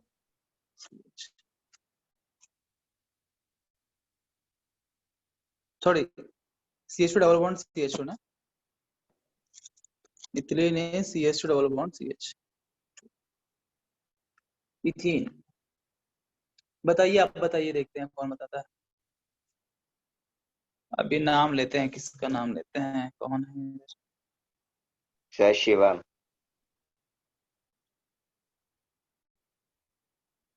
इनकी दुश्मनी है ये तुमको उससे? सर बोल दूंगा। भक्ति बताओ। इस प्रश्न का उत्तर अगर भक्ति नहीं बोल पाए तो शिवम बताएगा। ऐसे तो लगता ही नहीं क्लास में गर्ल्स भी है करके। गर्ल्स बहुत शांत है अपने क्लास में। मैंने सुना गर्ल्स गलत को फहमी है सर। बहुत संस्कारी लड़की है हमारे क्लास के हैं, बोलते नहीं। अच्छी बात, आई लाइक इट। पर जब प्रश्न पूछा जाए तो बताना चाहिए, बाकी टाइम नहीं बोलो तो चलेगा। Quick quick.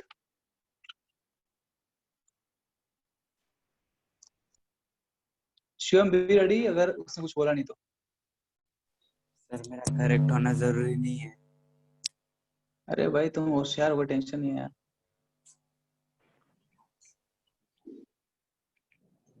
सर हो गया क्या ये क्वेश्चन? क्वेश्चन हो गए, आंसर के लिए वेट कर रहा हूँ। अच्छा सर, मुझे शायद आता है। अच्छा वेट करो।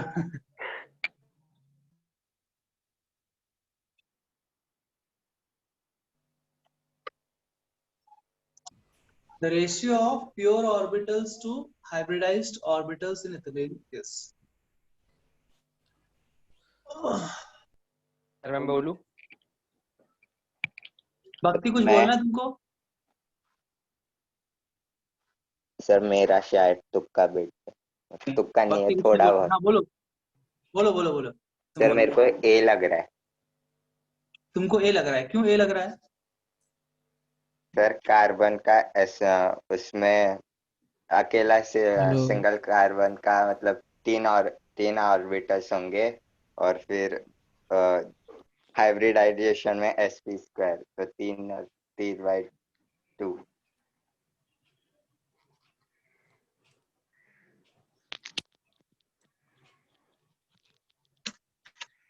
क्या बोल रहे हो पुत्र तू? सर हम्म। सर मेरे को सी लग रहा हाँ हाँ सर मुझे भी सी लग रहा है। है 1:1, क्योंकि सर आपने बोला था ना कि जो हाइब्रिड ऑर्बिटल होते हैं जो प्योर ऑर्बिटल से बनते हैं वो दोनों सेम बनते हैं, मतलब अगर 2 ऑर्बिटल यूज हो रहे बनने में तो 2 न्यू हाइब्रिड बनेंगे। करेक्ट। जो प्योर ऑर्बिटल्स होते हैं कार्बन के, वही तो सब मिक्स करके क्या बनाते हैं? Hybrid hybrid orbitals. और जितने प्योर ऑर्बिटल्स रहेंगे उतने ही हाइब्रिड ऑर्बिटल्स भी रहेंगे। रहेंगे। अगर कार्बन का एक s और 2 p आपस में मिक्स हो रहे हैं तो कुल 3 हो गए प्योर ऑर्बिटल्स। ये जब मिक्स होंगे उतने ही बनेंगे हाइब्रिडाइज्ड ऑर्बिटल्स भी। अगर 3 प्योर ऑर्बिटल्स आप मिक्स करेंगे तो you will get 3 hybrid orbitals also, है ना? रेशियो क्या होगा? 1:1 बिकॉज दोनों इक्वल नंबर पे होंगे। जितने एटॉमिक ऑर्बिटल्स कंबाइन होंगे उतने ही हाइब्रिड ऑर्बिटल्स का निर्माण होगा, न कम ना ज्यादा। चलो किसी को तो मेरी बात याद है। समझ गया सर। 48 किससे करेंगे आप? 48 उफ।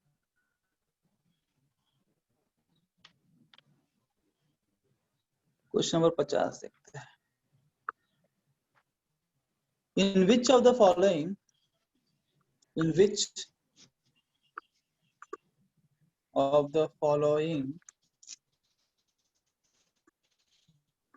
dative bond is not present. इनमें से किसके अंदर डेटिव बॉन्ड प्रेजेंट नहीं है? डेटिव बॉन्ड मतलब कोऑर्डिनेट बॉन्ड प्रेजेंट नहीं है बोला, किसमें प्रेजेंट नहीं है?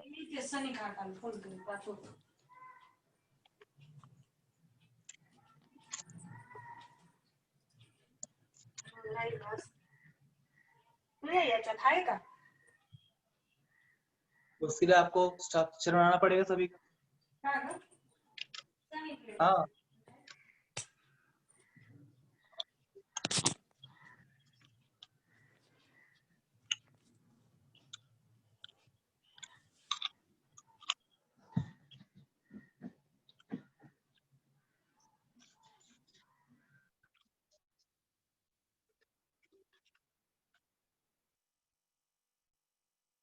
सर और डी वाले ऑप्शन में क्या लिखा है? N2H4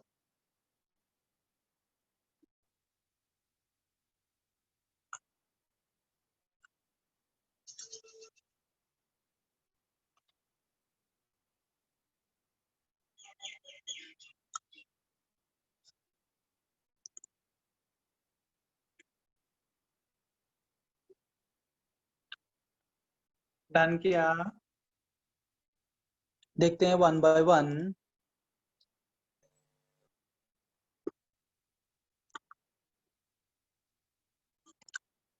ये है H2O, ठीक है ना? अब क्या उसमें क्या H प्लस आ गया, H3O प्लस, मतलब ये H2O है, एक H प्लस आता है बीच में और बोलता है मुझे भी तुमसे बॉन्ड बनाना है। H प्लस के पास एक भी इलेक्ट्रॉन नहीं है ना, मतलब इससे जो है कोवलेंट बॉन्ड बनाना पॉसिबल नहीं है। तो कौन सा बॉन्ड बनेगा? कोऑर्डिनेट बॉन्ड पॉसिबल है। Yes, coordinate.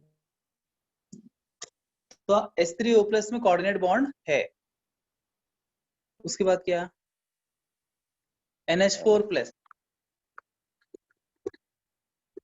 यहाँ भी सेम H प्लस आ गया, क्या बने? कोऑर्डिनेट बॉन्ड बनेगा। NH4 प्लस में कोऑर्डिनेट बॉन्ड है।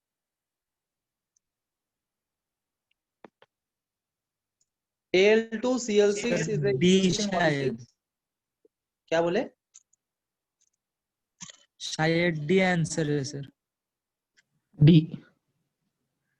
हाँ बराबर। ये है AlCl3, ये भी है AlCl3, ठीक है। पर क्वेश्चन है Al2Cl6 कंपाउंड। देखो ये AlCl3 है, ऑलरेडी एल्युमिनियम के पूरे इलेक्ट्रॉन्स खत्म हो गए ना, आउटर मोस्ट इलेक्ट्रॉन खत्म हो गए। अब ये Al और Cl के बॉन्ड कैसे बनेगा? पॉसिबल है कोवेलेंट बॉन्ड? नहीं पॉसिबल है। नहीं। पर अगर एल्युमिनियम 13 ग्रुप का एलिमेंट है, उसके आउटर मोस्ट में 3 इलेक्ट्रॉन्स है, 3 बॉन्ड बनाने के बाद भी उसके 6 हुए ना, है कि नहीं? उसका ऑक्टेट sir. पूरा नहीं हुआ, वो चाहता है कि मेरा ऑक्टेट पूरा हो जाए। क्लोरीन तो बना सकता है coordinate bond, because Yes, chlorine sir. का ऑक्टेट पूरा हो गया है, तो क्लोरीन उसको देगा ताकि इसका भी ऑक्टेट पूरा हो जाए, और ये क्लोरीन देगा इसको। ऐसे बनाते हैं Al2Cl6 मॉलिक्यूल डाइमर। यहाँ भी कोऑर्डिनेट बॉन्ड है। Interesting molecule. दो सिंगल मॉलिक्यूल बिकॉज वो स्टेबल नहीं है खुद में, वो आपस में आके जुड़ जाते हैं, डाइमर बनाते हैं और अपने आप को स्टेबल बना लेते हैं। लास्ट वाला जो है N2H4 is basically nothing but NH2NH2। इसको हाइड्राजाइन बोलते हैं। यहाँ पे नाइट्रोजन,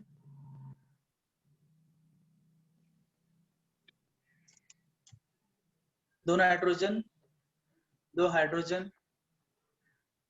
अब जाके इसका ऑक्टेट पूरा हुआ और इसके ऊपर एक लोन पेयर भी है।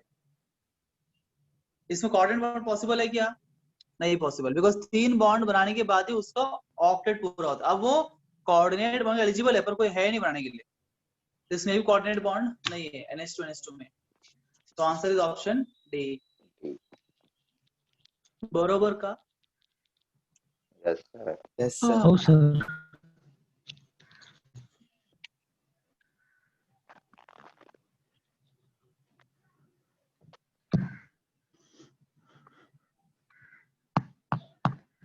After that, if you come to MOT, if we solve some questions on MOT, molecular orbital theory.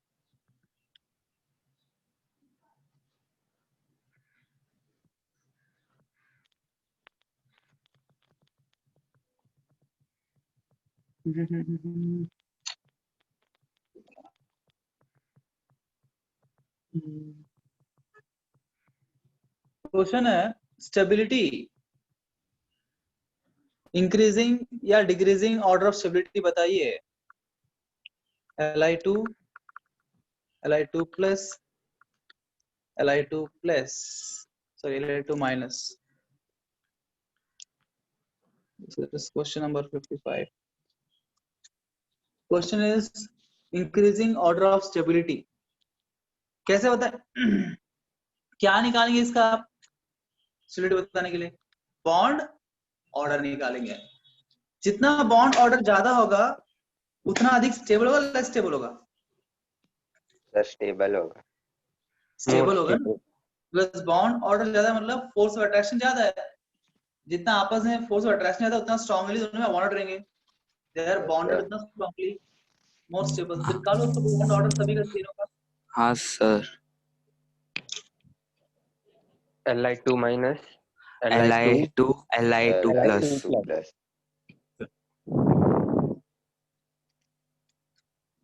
Li2 की बात करें, Z की वैल्यू क्या 6 है। 6 sigma 1s sigma star 1s sigma 2s 2 2 2 6 हो गए। और 4 minus bond order is equal to number of bonding electrons minus number of anti bonding electrons upon 2। Bonding कितने हैं 4 है, एंटी बॉन्डिंग कितने हैं 2। दिस इज 1, इसका बॉन्ड ऑर्डर 1 है। Li2 प्लस मतलब 5 हो गए। Li2 प्लस में इक्वल टू 5, एक इलेक्ट्रॉन यहाँ पे कम करेंगे मतलब क्या होगा 3 minus 2 by 2 होगा, है ना। Yes sir. एक बॉन्डिंग इलेक्ट्रॉन कम हो गया ना, 3 minus 2 by 2 होगा, that become 1 by 2, that becomes 0.5। Li2 minus 7 हो गया तो क्या होगा आगे क्या होगा सिग्मा स्टार 2s1 आ जाएगा।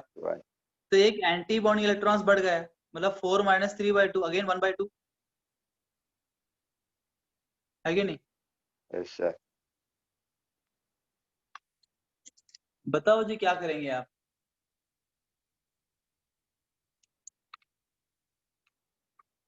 कैसे करें? सर सबसे ज्यादा Li2 में है ना बॉन्ड ऑर्डर। Li2 को कोई दिक्कत नहीं है ना, वो हाईएस्ट हो गया। यस पकड़ सर। लिया आपने उसको हाईएस्ट है। What about rest of the two?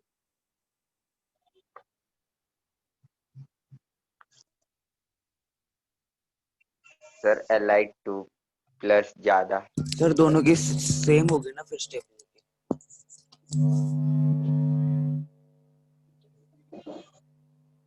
पर ऑप्शन ऐसे दिया नहीं है, ऑप्शन में इक्वलिटी नहीं दी है, इक्वल टू दिया हुआ नहीं है। जब ऐसा क्वेश्चन आ जाए ना, जब क्लैश हो जाए तो फिर क्या करने का एक और कंसेप्ट बोलता हूँ, याद रखना। जब भी ऐसा क्लैश हो जाए उसका मतलब इसका कंसेप्ट अलग कंसेप्ट से क्वेश्चन पूछ रहा है वो, तो फिर एक कंसेप्ट याद रखो, ऐसे मॉलिक्यूल आएंगे जितना जैसे जैसे एंटी बॉन्डिंग इलेक्ट्रॉन्स बढ़ेंगे ना स्टेबिलिटी उतना घटेगा। एक मॉलिक्यूल में बॉन्डिंग इलेक्ट्रॉन ज्यादा होना चाहिए और एंटी बॉन्डिंग इलेक्ट्रॉन्स कम होना चाहिए। सो एंटी बॉन्डिंग इलेक्ट्रॉन जिसमें ज्यादा है उसका स्टेबिलिटी कम है रिलेटिवली, या फिर इतना बॉन्डिंग इलेक्ट्रॉन ज्यादा है उतना स्टेबिलिटी ज्यादा। अब bonding anti bonding electron compare करिए आप तीनों में। Li2 में कितने जो ऑर्डर बॉन्डिंग दिया है कितने सर anti आपने bonding? वही सही है सर नहीं, Li2 तीनों माइनस तीनों बॉन्डिंग एंटी बॉन्डिंग कितना है लिखो, नोट करो, समझ में आएगा आपको। लिखा 2 2 3 तीनों को लिखिए, कितने बॉन्डिंग कितना एंटी बॉन्डिंग।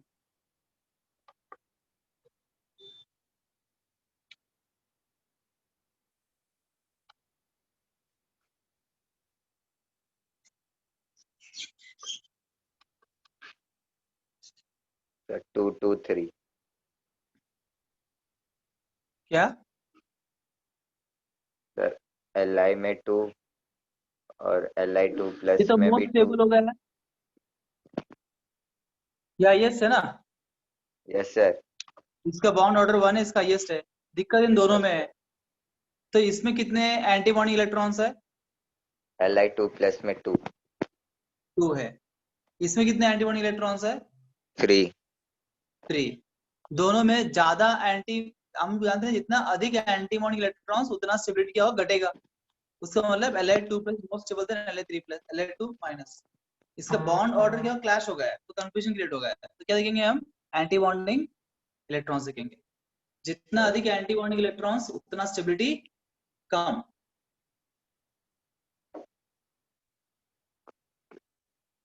उतना स्टेबिलिटी कम। Okay sir. आपको कोई डाउट्स है? हाफ एन आवर मेरे पास है। Instead of either I can go ahead with the next question, या फिर कुछ क्वेश्चंस आपके पास, आपको डाउट्स है शीट 1 जो मॉड्यूल 1 आपने सॉल्व किया है उसमें से, या आपने जो भी सॉल्व किया है, कुछ पूछने हैं आपको कि should I proceed?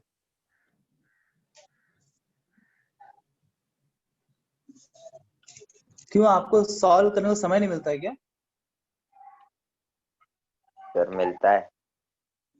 Sir solve किया है, लेकिन वो डाउट वाले क्वेश्चन कहाँ मार्क करके रखे वो मिल नहीं रहा। क्या बात है, क्या जमाने पहले सॉल्व किया रहेगा, है ना? हाँ सर। समझ सर सच्ची ये MOT हाँ से सर। पहले सॉल्व करके रखा था। हाँ वही बोल रहा हूँ। सर 1 मंथ तो हो गया रहेगा सर वो शीट दिए हुए। सर लेकिन किया है सर लेवल 1, इतना भरोसा है मेरा। किया, अरे किया। अरे एक बात सुनो, मेरे याद है तेरे, मैंने आज किया, 1 मिनट वापस देखता नहीं हो। क्या तुमको याद रहेगा वो चीजें लगातार? तो रिवाइज करना पड़ेगा। सबसे अधिक इम्पोर्टेंट क्या होता है पता है? कि रिवीजन। जहाँ रिवीजन नहीं है ना, वो पढ़ाई कोई फायदा ही नहीं, बिकॉज रिटेन नहीं होता है। तो क्या नहीं होता है? रिटेन नहीं होता। सिर्फ पढ़ लेना महत्वपूर्ण नहीं है, जो पढ़ा है उसको अपने दिमाग के अंदर टिकाना महत्वपूर्ण है। ठीक है? अगर टिकेगा नहीं नॉलेज, तो फायदा क्या उस नॉलेज का? आप क्लास कर रहे हो, अटेंड कर रहे हो, उस टाइम पढ़ रहे हो, बाद में आप रिवाइज नहीं करते हो, फिर भूल जाते हो, बाद में पूछा तो फिर वो बस चैप्टर कंप्लीट हो रहा है ना, चैप्टर कंप्लीट, सिलेबस कवर हो रहा है। सिलेबस कवर हो रहा है, परंतु आपको कुछ उसका कुछ पता ही नहीं है, आप सब भूल गए, तो उसका फिर कोई फायदा ही नहीं होगा ना। उसलिए सबसे इम्पोर्टेंट सेल्फ स्टडी बोलते हैं ना, उसलिए बोलते हैं। तो आपको बार बार चीजों को रिवाइज करना है, बार बार रिवाइज, जो पीछे हो गया है वापस नोट्स करना, भले ही वो क्लास में चल रहा होगा। आपको एक डेट फिक्स होना चाहिए, हफ्ते में कब मैं रिवीजन करूंगा पीछे का, कब करंट सिलेबस पढ़ूंगा। शुड बी वेरी सिस्टमैटिक, तभी जाके। अभी से आप कंसिस्टेंटली चीजों को करोगे ना, तो उतना बर्डन नहीं होता है। बाद में अब सिलेबस बहुत कवर हो जाएगा ना, बहुत बड़ा बर्डन हो जाएगा आपके लिए। अरे इतना सारा सिलेबस हो गया पर मुझे कुछ नहीं आ रहा है पीछे का। बिल्कुल, लेकिन फ्रेशर दैट टाइम 1 साल पूरा हो गया पर आपको फ्रेशर ऐसा लगेगा। आपको ये तो फर्स्ट टाइम आप बैठे हो क्लास के अंदर, पीछे कुछ बात याद नहीं रहेगा, तो फिर व्हाट इज यूज ना, इतना टाइम स्पेंड कर रहे हो तुम इधर। एनी हाउ, मेरा काम नहीं है, पर जस्ट बता रहा हूँ, take the benefit of time. अगला question,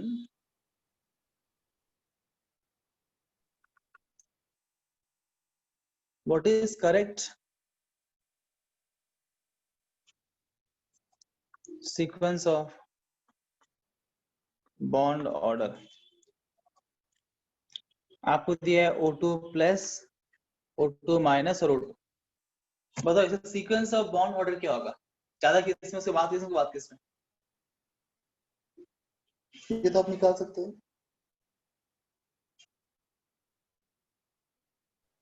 sir O2 minus O2 और फिर O2 प्लस। अच्छा, बाकी लोग क्या बोलते हैं? Increasing decreasing. जो बोल रहे हैं बोले यार। चल डिक्रीजिंग बता दो, मुझे डिक्रीजिंग बता दो। ऑप्शन डिक्रीजिंग ऑर्डर में दिया है,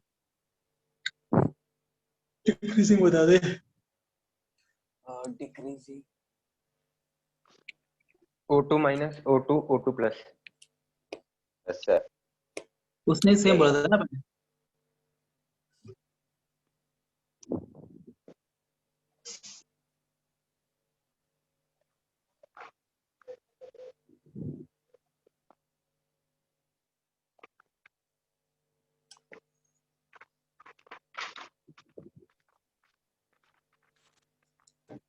O2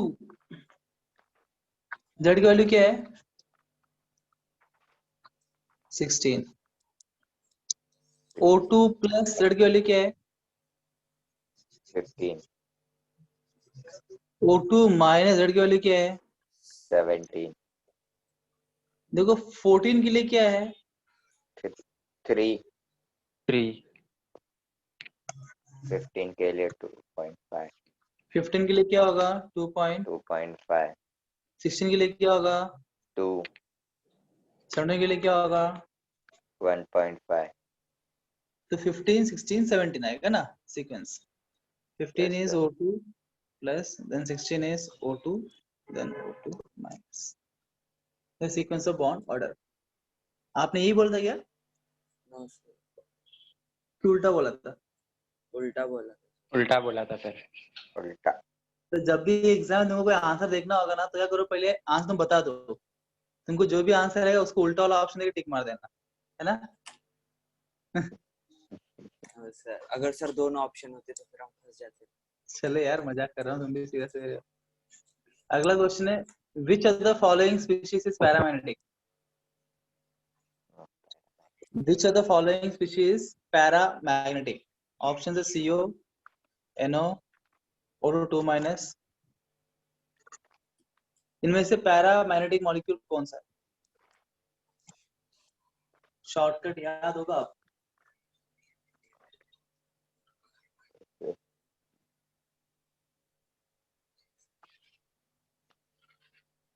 बताइए।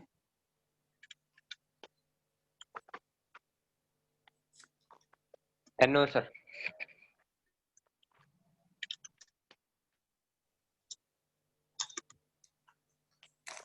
NO। Yes sir. बाकी क्या बोलते हैं?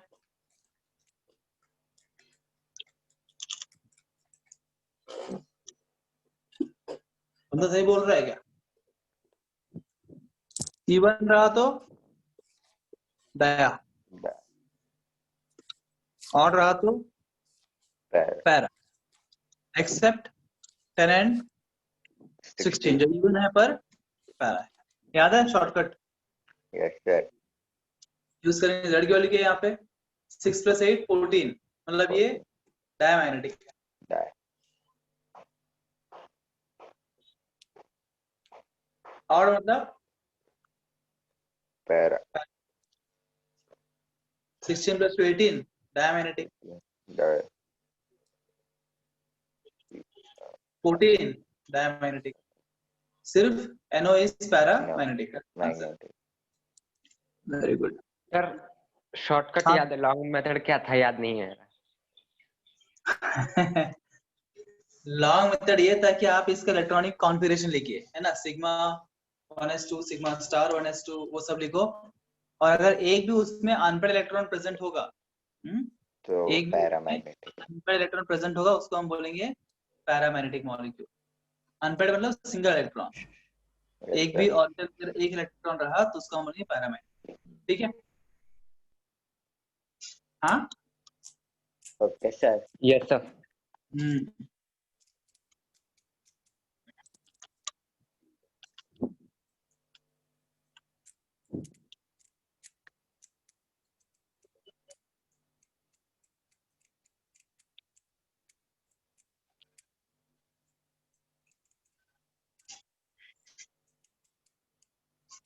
उसके बाद module 2 is almost over, coming to the end part of this। okay, hydrogen bonding is maximum in, question है hydrogen bonding is maximum in, hydrogen bonding पढ़ा ना टॉपिक उसके Yes, ऊपर। sir. Yes sir. सबसे अधिक हाइड्रोजन बॉन्डिंग कहाँ है पूछ रहा है? पहला है इथाइल क्लोराइड,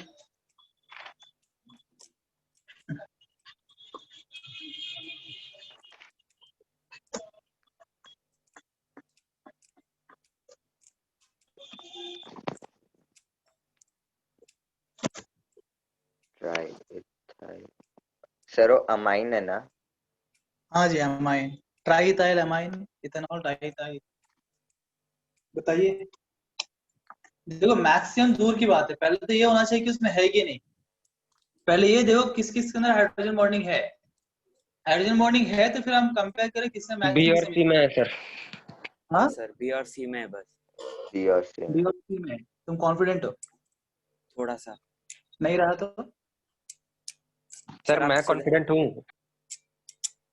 कौन कॉन्फिडेंट है? मैं सर। मैं मतलब प्रतीक। तुम क्या कॉन्फिडेंट हो बताओ? कि बी और सी में हाइड्रोजन बॉन्डिंग है। अगर नहीं रहा तो? अगर तुम्हारा जवाब गलत हो गया तो क्या? मे बी बी में नहीं है, सी में होगा पक्का। कॉन्फिडेंस देखो लूज हो गया। अच्छा, आप सही बता रहे हो। पहला ऑप्शन क्या है जी? Ethyl chloride. Ethyl chloride C2H5Cl। देखो हाइड्रोजन बॉन्डिंग है कहने के लिए मैंने क्या कंडीशन बताया था आपको? पहले उस कंपाउंड के अंदर क्या होना चाहिए? फ्लोरीन, हाइड्रोजन ऑक्सीजन या नाइट्रोजन। FO इसलिए कोई तो होना चाहिए। इसमें है क्या? नहीं नहीं है, मतलब हाइड्रोजन बॉन्डिंग नहीं। नहीं। दूसरा क्या है? ट्राइइथाइल एमाइन मैं C2H5 इसमें थ्राइस N। N। ठीक है, इसमें नाइट्रोजन है, वेरी गुड। हाँ उतना सफिशिएंट है ना, उतना सफिशिएंट नहीं है। दूसरा कंडीशन क्या है? FON होना चाहिए फर्स्ट कंडीशन। दूसरा कंडीशन ये है कि वो FON को हाइड्रोजन अटैच चाहिए। हाइड्रोजन। यस और सर। इसमें हाइड्रोजन अटैच है क्या? नहीं है। नहीं है। क्या है? C2H5 attached, carbon attached 3 times. Yes sir. इसमें हाइड्रोजन अटैच नहीं है, उससे इसमें हाइड्रोजन बॉन्डिंग नहीं है। नहीं। Ethanol C2H5OH। OH इसमें। ऑप्शन है condition satisfied. Condition 2 yes sir. क्या उस ऑप्शन को हाइड्रोजन अटैच्ड है क्या? यस हाँ जी सर। है, इसमें हाइड्रोजन बॉन्डिंग है। Diethyl diethyl ether Easter. क्या?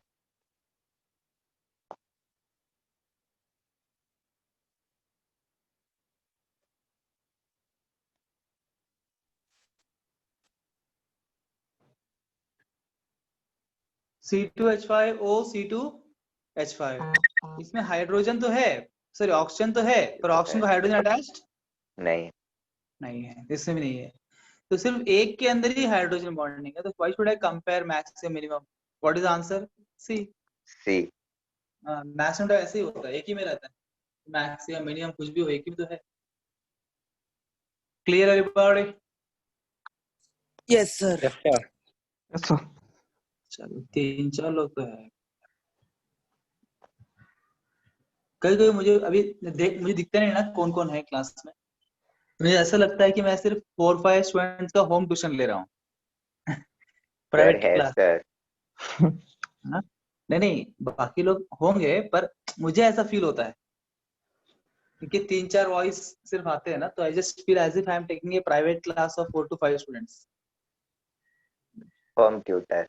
सर थोड़े होम बच्चे।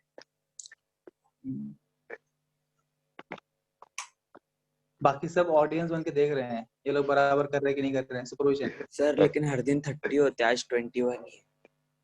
42 वही सर, थे मैं आज भी देख के स्टार्टिंग चौंक में। गया। स्टार्टिंग में थे 42 थे।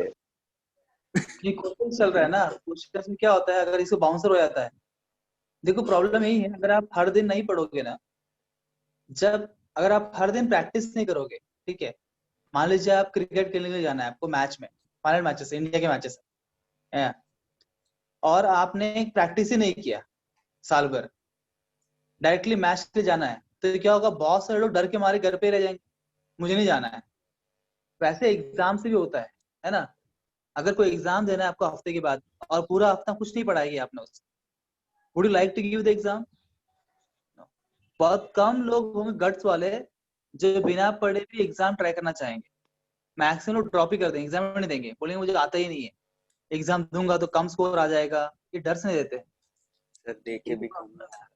बेहतर है कि हर दिन पढ़ो और एग्जाम भी तो अच्छा स्कोर भी लेके आओ। तो अभी क्या है, डेली पढ़ते नहीं है तो चीजें बाउंसर हो जाती है, कंसेप्ट्स, फिर बोलते हैं क्वेश्चन मेरा सॉल्व नहीं हो रहा है, they give up. People give up actually. ऐसा ना कि चलो भी सीख लेते हैं, ये मुझे नहीं आता, सर से पूछ ले, सर बताइए ना मैं भूल गया था, ये कुछ लोग पूछते हैं वैसे, वो पूछे सर मुझे भूल गया, पता ना सर कैसे करने का। मैंने कभी ऐसा किया कि आपको बताया नहीं, आपने पूछा फिर भी। सर कल ही फैजान रूल 4-5 बार बता दिया आपने। सिल्ली है ना, बदर वो सिल्ली क्वेश्चन है, बिल्ली क्वेश्चन हो। हर क्वेश्चन जो आप पूछते हो उसका मैं आंसर करता हूँ ना, यस सर। पहले करो बाद में करो। Yes sir. यार है ना, लोग ने पूछना चाहिए ना, पूछ के अपना कंसेप्ट क्लियर करना चाहिए। I can't do anything for that, मैं अपना काम कर रहा हूँ। आगे क्वेश्चन देखते हैं। नेक्स्ट इज सर और कितने क्वेश्चन बाकी है? we are at the end. Arjun bond is the last topic actually. This is the last topic. तो तीन क्वेश्चन सर कर लेते हैं। सर मेरे को एक डाउट था। हाँ पूछो ना, तेरा डाउट पहले लेता हूँ, बोलो। सर ये टॉपिक के रिलेटेड मतलब जनरल इलेक्ट्रॉनिक कॉन्फ़िगरेशन निकालनी है, टेस्ट का डाउट था। किसका इलेक्ट्रॉनिक कॉन्फ़िगरेशन निकालना है? सर रुको सर क्वेश्चन पढ़ता। हाँ बोलो बोलो। Name different blocks of elements in periodic table. Give general electronic configuration of each block. General electronic configuration मतलब फॉर एग्जांपल ग्रुप 1 है, ठीक है ना, ग्रुप 1 ठीक है। अब ग्रुप 1 में कौन है? Hydrogen, lithium, sodium, right. Yes sir. तो हाइड्रोजन का आउटर मोस्ट कॉन्फ़िगरेशन क्या है? 1s1। लिथियम का क्या है? 2s1।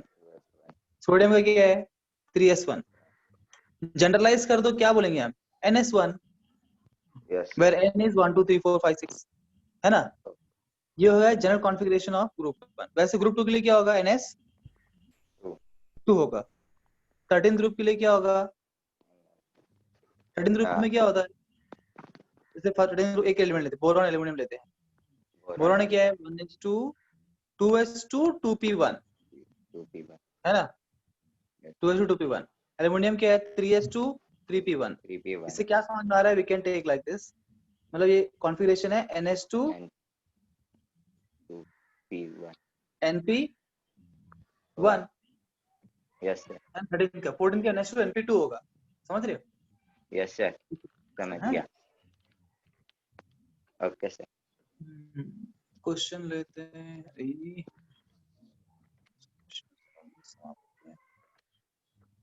Okay. In which of the following process the bond order has increased? पूछे इनमें से कौन सा क्वेश्चन में ऑप्शन जो दिया है बॉन्ड ऑर्डर इंक्रीज हो रहा है, bond order is increasing, and दूसरा दिया है magnetic behaviour, magnetic behaviour is changing. इनमें से कौन से प्रोसेस के अंदर बॉन्ड ऑर्डर बढ़ रहा है और मैग्नेटिक बिहेवियर बदल रहा है? पहला ऑप्शन है N22 N2 प्लस, दूसरा ऑप्शन है C22 C2 प्लस, तीसरा ऑप्शन है NO2 NO प्लस, चौथा ऑप्शन है O22 O2 प्लस। दोनों इंपॉर्टेंट है। देखो ये चेंज हो रहा है N2 से N2 प्लस, दोनों का पहले आप बॉन्ड ऑर्डर निकालो और देखो कहाँ है बॉन्ड ऑर्डर बढ़ रहा है। N2 से N2 प्लस में गया तो बॉन्ड ऑर्डर बढ़ेगा घटेगा? सबका Z निकालो ना, सिंपल है। Z क्या है इसका? Yes. 14 है, यहाँ कितना हो रहा है? 13 हो रहा है। 14 मतलब बॉन्ड ऑर्डर क्या होगा? 3 होगा। यहाँ क्या होगा? 2 पॉइंट घट रहा है ना यहाँ। Yes sir. बॉन्ड घट रहा है, मतलब ये हमारा आंसर नहीं है। यहाँ देखते हैं NO में कितना है? NO मतलब 7 प्लस 8 15 है। यहाँ पे 14 है, 14 का 3 होता है, 15 का 2.5 होता है, बढ़ रहा है यहाँ पे। Very good. यहाँ कंडीशन 1 सेटिस्फाई हो रहा है। अब कंडीशन 2 देखते हैं। मैग्नेटिक बिहेवियर इज चेंजिंग, मतलब एक पैरा तो और एक डाया होना चाहिए। 15 मतलब ये क्या है? पैरा है। 14 मतलब ये डाया है। कंडीशन 2 भी सेटिस्फाई हो रहा है यहाँ पे, ये हमारा आंसर है। समझ रहा? Yes sir.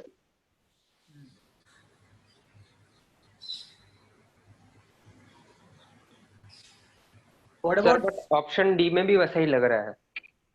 ऐसा लग रहा है तुमको? देख लेते हैं फिर, ऐसा लग रहा है 16 O2 का 16, O2 प्लस का बड़ा है 15 है ना?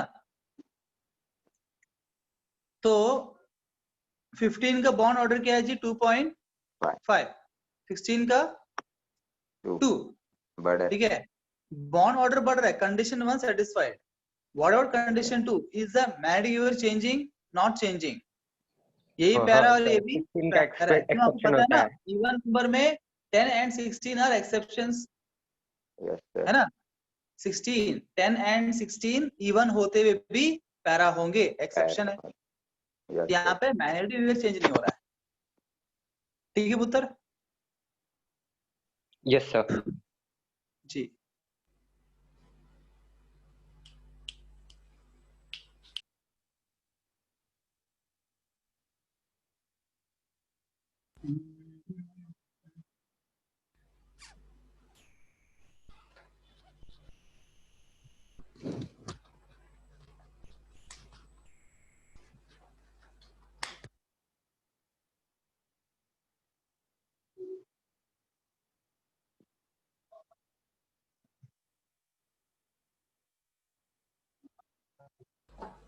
अगले चैप्टर के क्वेश्चंस ऑलमोस्ट डन जी। बाकी क्वेश्चंस अभी नहीं कर पाओगे, कुछ क्वेश्चंस नेक्स्ट चैप्टर से रिलेटेड। दिस जो हमारा ये था ना second module, yes second sir. Module में क्वेश्चन रिलेवेंट थे, वो हमने कुछ आपको होमवर्क दे दिया और बाकी हमने क्लास में भी करा दिया। ये मॉड्यूल 2 कंप्लीशन हो गई। Okay sir. मॉड्यूल 1 आपने किया है। सर नेक्स्ट और चैप्टर सर? कौन सा स्टार्ट करें? नेक्स्ट चैप्टर सर ने बताया कि आपका जो है पहले है, जो फर्स्ट चैप्टर है आपका नहीं हुआ था, वो है सम बेसिक कांसेप्ट्स जो अब चल रहा होगा ना स्कूल में आपका। हाँ सर, वही हाँ बोलने सर। वाला था मैं, स्टार्ट कर हाँ दूं। सर वही चल रहा है। सर लेकिन सम इजी है बेसिक थोड़ा। अरे वो मोल Easy है। कॉन्सेप्ट का रहे हुए थे। हाँ वो भी है। ये तुमको चैप्टर आसान लग रहा है क्या स्कूल में? हाँ सर। अच्छा, ये चैप्टर ना पढ़ने के लिए इजी आसान क्वेश्चंस है। देके। सर एंड का थोड़ा हार्ड है। ये चैप्टर पढ़ने के लिए आसान है, परंतु जब जेई क्वेश्चन सॉल्व करना होगा ना तो बैंड बज जाती है, ठीक है। हाँ सर मोल बोल कॉन्सेप्ट और सब बोल लगता बोल। है और क्वेश्चन थोड़ा सिंपल लगता है, पर जब हाँ स्मॉल सर। कंसेप्ट को हाई लेवल पे ले जाए ना, जेई लेवल पे, तो फिर इसकी बैंड बज जाती है, ठीक है। पर हाँ आपको पढ़ाएंगे वही हिसाब से जितना हो सकता है। तो मोल कंसेप्ट अभी आपका ऑलरेडी स्कूल में चल रहा है, तो मैं यही पढ़ाऊंगा ताकि आपको एग्जाम में दिक्कत ना आए सर स्कूल के, है इतना ना। भी आगे नहीं पहुंचे स्कूल में कि मोल कॉन्सेप्ट चालू हो गया, अभी इंट्रोडक्शन शुरू किया। सर अभी खत्म होने वाला है हमारा। यहाँ पे हम क्या फंडामेंटल Conversion। यूनिट्स का हुआ है, कोई फंडामेंटल बात नहीं, यूनिट्स हुआ है अभी। फंडामेंटल यूनिट्स मतलब? सर वो लेंथ मीटर वो सब। अच्छा, वो सब मैं नहीं पढ़ा हूँ ना, चलेगा ना? वो सब फिजिक्स में भी पढ़ा है। हाँ सर। हाँ, बिकॉज फिजिक्स का फर्स्ट चैप्टर वही है, यूनिट्स एंड डायमेंशन करके। हाँ उसके लिए यस मैं सर। केमिस्ट्री में first chapter this units and dimension, वहाँ डिटेल में पढ़ते हैं ऑलरेडी, तो अननेसेसरली मैं हाँ यहाँ क्यों सर। रिपीट करूँ, वहाँ टाइम वेस्ट होता है। और इवन जो सिग्निफिकेंट फिगर्स वाला टॉपिक है वो भी फिजिक्स में पढ़ते हैं ना। हाँ सर पढ़ा है। हाँ, significant figures, units and dimension, ये पूरा पोर्शन जो है फिजिक्स के अंदर ऑलरेडी है, हो गया। तो generally I don't repeat here okay sir. दोस्त। तो हम क्या पढ़ेंगे in this direct mole chapter? Concept. नहीं वी रे टॉक थोड़ा है। About loss of chemical. Chemical combination. कितने लॉस इसके अंदर? Law of conservation of mass, conservation, mass, law energy, of definite law of proportion, definite proportion, law of multiple proportions, multiple proportion. Law of reciprocal proportion, ठीक है। So, ये reciprocal proportion जो है NCERT के अंदर नहीं है, तो वो जेई में है, तो एक्स्ट्रा वो पढ़ेंगे बस, बाकी सब एनसीईआरटी के अंदर ही है। और उसके बाद एवोगाड्रो गे-लुसाक्स लॉ ऑफ गैसेस, ऐसे 5 लॉ है। Avogadro law, हाँ, ये 5 लॉ के बाद फिर नेक्स्ट लॉ हम पढ़ेंगे एवोगाड्रोस लॉ। तो ये सारे लॉस है जो हम पढ़ेंगे केमिकल कॉम्बिनेशन के इस चैप्टर के अंदर। उसके बाद हम बात करेंगे मोल कंसेप्ट के बारे में, जो मेन मुद्दा है इस चैप्टर का, मोल concept, that is the main crux. जहाँ मोल कंसेप्ट आता है, फिर कॉन्सेंट्रेशन टर्म्स आते हैं जहाँ molarity, molality, Molality. Mole fraction, है ना, परसेंटेज, मास। हाँ सर, सर तो ये जो पहले चीजें दोनों हैं, की स्पेलिंग लिखो जरा। molar. ये दोनों की। हाँ, अच्छा, तो मेरा सेम ही स्पेलिंग तो टेस्ट साउंड के। नो सर, दोनों सेम ही सुनाई दिए। Molality. सर टंग ट्विस्टर ऐसा है। Spelling test. अच्छा हाँ, ये मोलैरिटी है, ये लिटी है, रिटी और लिटी दोनों बहन बहन है, है। लिटी और लिटी।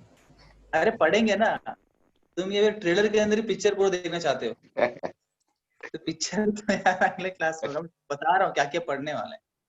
फिर नॉर्मेलिटी भी है, ये सब कुछ और टर्म्स अगले पढ़ने। हफ्ते करना पड़ेगा। कंसंट्रेशन को मेजर करने के लिए ये सब डिफरेंट डिफरेंट टर्म्स है। This will see, you will also see about the empirical mass and molecular mass, या empirical formula and molecular formula एक फंडा है। फिर स्टोइकियोमेट्री है इस चैप्टर के अंदर, स्टोइकियोमेट्री। उसके बाद हम limiting reagent and access reagent पढ़ते हैं, ठीक है। तो जो लोगों का चैप्टर खत्म होने को आया है, क्या आपने ये सब पढ़ा उसके अंदर? हाँ सर। सर आप, नो सर, शुरू भी अभी अभी हुआ है सर। वही तो। खत्म होने को आया है उनको, मतलब ये तो पढ़ा रहेगा उन्होंने ये टॉपिक। फिर इसके अंदर आपने इक्विवेलेंट मास, है ना, atomic mass, equivalent mass, molecular mass, वो सब भी आप पढ़ते हो इसी के अंदर, बेसिस के अंदर। इतना ही है, बहुत कुछ नहीं, सिंपल चैप्टर है, हम पढ़ेंगे। ओके बस सर। सॉल्विंग बहुत करना पड़ता है जी। आप देखो, बोर्ड लेवल पे आराम से चैप्टर खत्म हो जाएगा। दिक्कत सिर्फ नीट और जेई के लिए आएगा। जी। अगर आप इनफ सॉल्विंग नहीं करोगे, ये चैप्टर पल्ले नहीं पड़ेगा आप। इसका सॉल्विंग पार्ट में प्रॉब्लम है। सॉल्विंग पार्ट में भी आपका टेक्स्ट बुक क्वेश्चन सॉल्व हो जाएंगे आराम से, और फॉर्मूला बेस्ड होते हैं। I am not NEET JEE का पर्सपेक्टिव से बात कर रहा हूँ। तो वहां पे अगर आपको ये चैप्टर परफेक्ट करना है, तो you should solve minimum 10-15,000 questions. कर लोगे ना? हाँ सर, हाँ, हाँ हाँ सर, सर। ताकि भैया ये सर चैप्टर आप तो परफेक्ट हो जाएगा। हो जाएगा, ठीक है। चलो, थैंक यू वेरी मच। कुछ thank sir you sir. Sir एक और सर छोटा सा आपको क्वेश्चन हमारे था। स्कूल की क्लास में आना चाहिए। क्या सर बोले? आपको हमारे स्कूल की क्लास में आना चाहिए। क्यों? सर वहाँ पे मतलब सन्नाटा नहीं होता इतना। हाँ, मतलब यू कैन ऐसा नॉट नहीं यूज सोचना चाहिए हेडफोन, अपने को। इतना आवाज हमको करता है शोर बच्चे। शराबा भी नहीं चाहिए। जब क्वेश्चन पूछ रहा हूँ, तो आंसर चाहिए बस मुझे। मैं इतना अपेक्षा करता हूँ कि हर स्टूडेंट जो है इंटरेक्ट करे। वो इंटरेक्ट करने से अधिक समझता है और डाउट्स क्लियर होते हैं। सर इंटरेक्शन ना करने से डाउट्स अपने अंदर ही रहते हैं, और आपके सब्जेक्ट के प्रति क्लैरिटी उतना पड़ता नहीं है, ऐसा मेरा मानना है। इसलिए इंटरेक्ट करने के लिए बोलता हूँ। मुझे कोई मजा नहीं आता इंटरेक्शन, ठीक है। सर हाँ थैंक जी, यू सर। सर वो टेस्ट में थैंक जब यू सर। डाउट कुछ नहीं। Thank you. Others can please move and do the doubt, they can ask doubt. Sir वो टेस्ट के अंदर जब क्वेश्चंस आते हैं ना, वो बड़े बड़े पैराग्राफ वाले, तो उसको कैसे सॉल्व करने का? तो सॉल्व नहीं करने का, लिखने का। उसके लिए जैसे वो बोर्ड टाइप क्वेश्चन बोल रहे हैं ना। नो सर, अभी सर हाँ, बीच में जैसे पूरा ऑब्जर्वेशन बता देते हैं, ये ऑब्जर्व हुआ, ये आया, जैसे एक पैराग्राफ टाइप होता है। अच्छा अच्छा अच्छा। तो उसमें सर बहुत कंफ्यूज हो जाता है, तो फिर वो कैसे आंसर निकालने का उसका? क्वेश्चन लेके आओ मेरे पास, देखते हैं। हाँ आंसर निकालना सिंपल ही रहता है। बस हाँ क्या सर, उसके लिए ना नेक्स्ट क्लास में कंसेप्ट लेकर पहले आता से। वो कैसा रहता है ना, ऐसा अपेक्षा नहीं है कि आप वो पैराग्राफ पढ़ के आंसर करो। उससे पहला मुद्दा ये होता है ना कि पहले से ही वो कंसेप्ट के बारे में आपको क्लैरिटी चाहिए बिफोर। पहले से कंसेप्ट क्लियर रहता है मैं तुम्हारा, और जब वहां क्वेश्चन वो पैराग्राफ टाइप आता है, तुमको पूरा एक दो थोड़ा सा पढ़ के आपको क्लियर हो जाता है कि हाँ भाई ये इधर इधर ऐसे करना है, फटाफट हो जाता है। और कभी कभी एग्जाम में क्या होता है, अगर कोई बहुत लेंथी क्वेश्चन होता है ना, तो हम स्किप कर देते हैं। बिकॉज वो टाइम वो क्या, कुछ तो नाम भूल गया मैं, वो ना टाइम कंज्यूम कर देता है और बच्चे को बुद्धू बनाता है वो क्वेश्चन से, कि वहां टाइम चला जाएगा, भाई वो सॉल्व नहीं कर पाएगा, तो गया काम से कम्युनिटी के अंदर से। तो कुछ क्वेश्चन उसके लिए बनाते हैं ताकि बच्चा का टाइम वेस्ट करे, तो वो छोड़ स्मार्ट देने वर्कर का नहीं पहले होना चाहिए। अटेम्प्ट पे। हाँ, पहले जो टकाटक सिंपल फटाफट हो रहा है वो सब सॉल्व करने का। फिर टाइम बचा तो you should go to lengthy questions, because उधर टाइम ऐसे सब समझने में बहुत टाइम चल जाएगा, लंबा लंबा क्वेश्चन में। हाँ सर। बड़ी कभी सिंपल रहता है पर वो बहुत समझने में टाइम निकाल लेता है बहुत, और वो क्या करता है बाहर क्वेश्चन के टाइम बचता नहीं है फिर आपके पास, तो वो कुछ ऐसे टेक्निकल क्वेश्चन भी बनाते हैं नीचे, पर बहुत सारी चीजें ऐसे हो भी जाती है। अभी तो हमको एग्जाम में दे रहे हैं ना, अभी हम कर सकते हैं solve, now we can practice, Yes, sir. Next class you can get the question, no problem. Okay sir, Yeah. Thank you sir. Bye, sir. Bye bye everybody.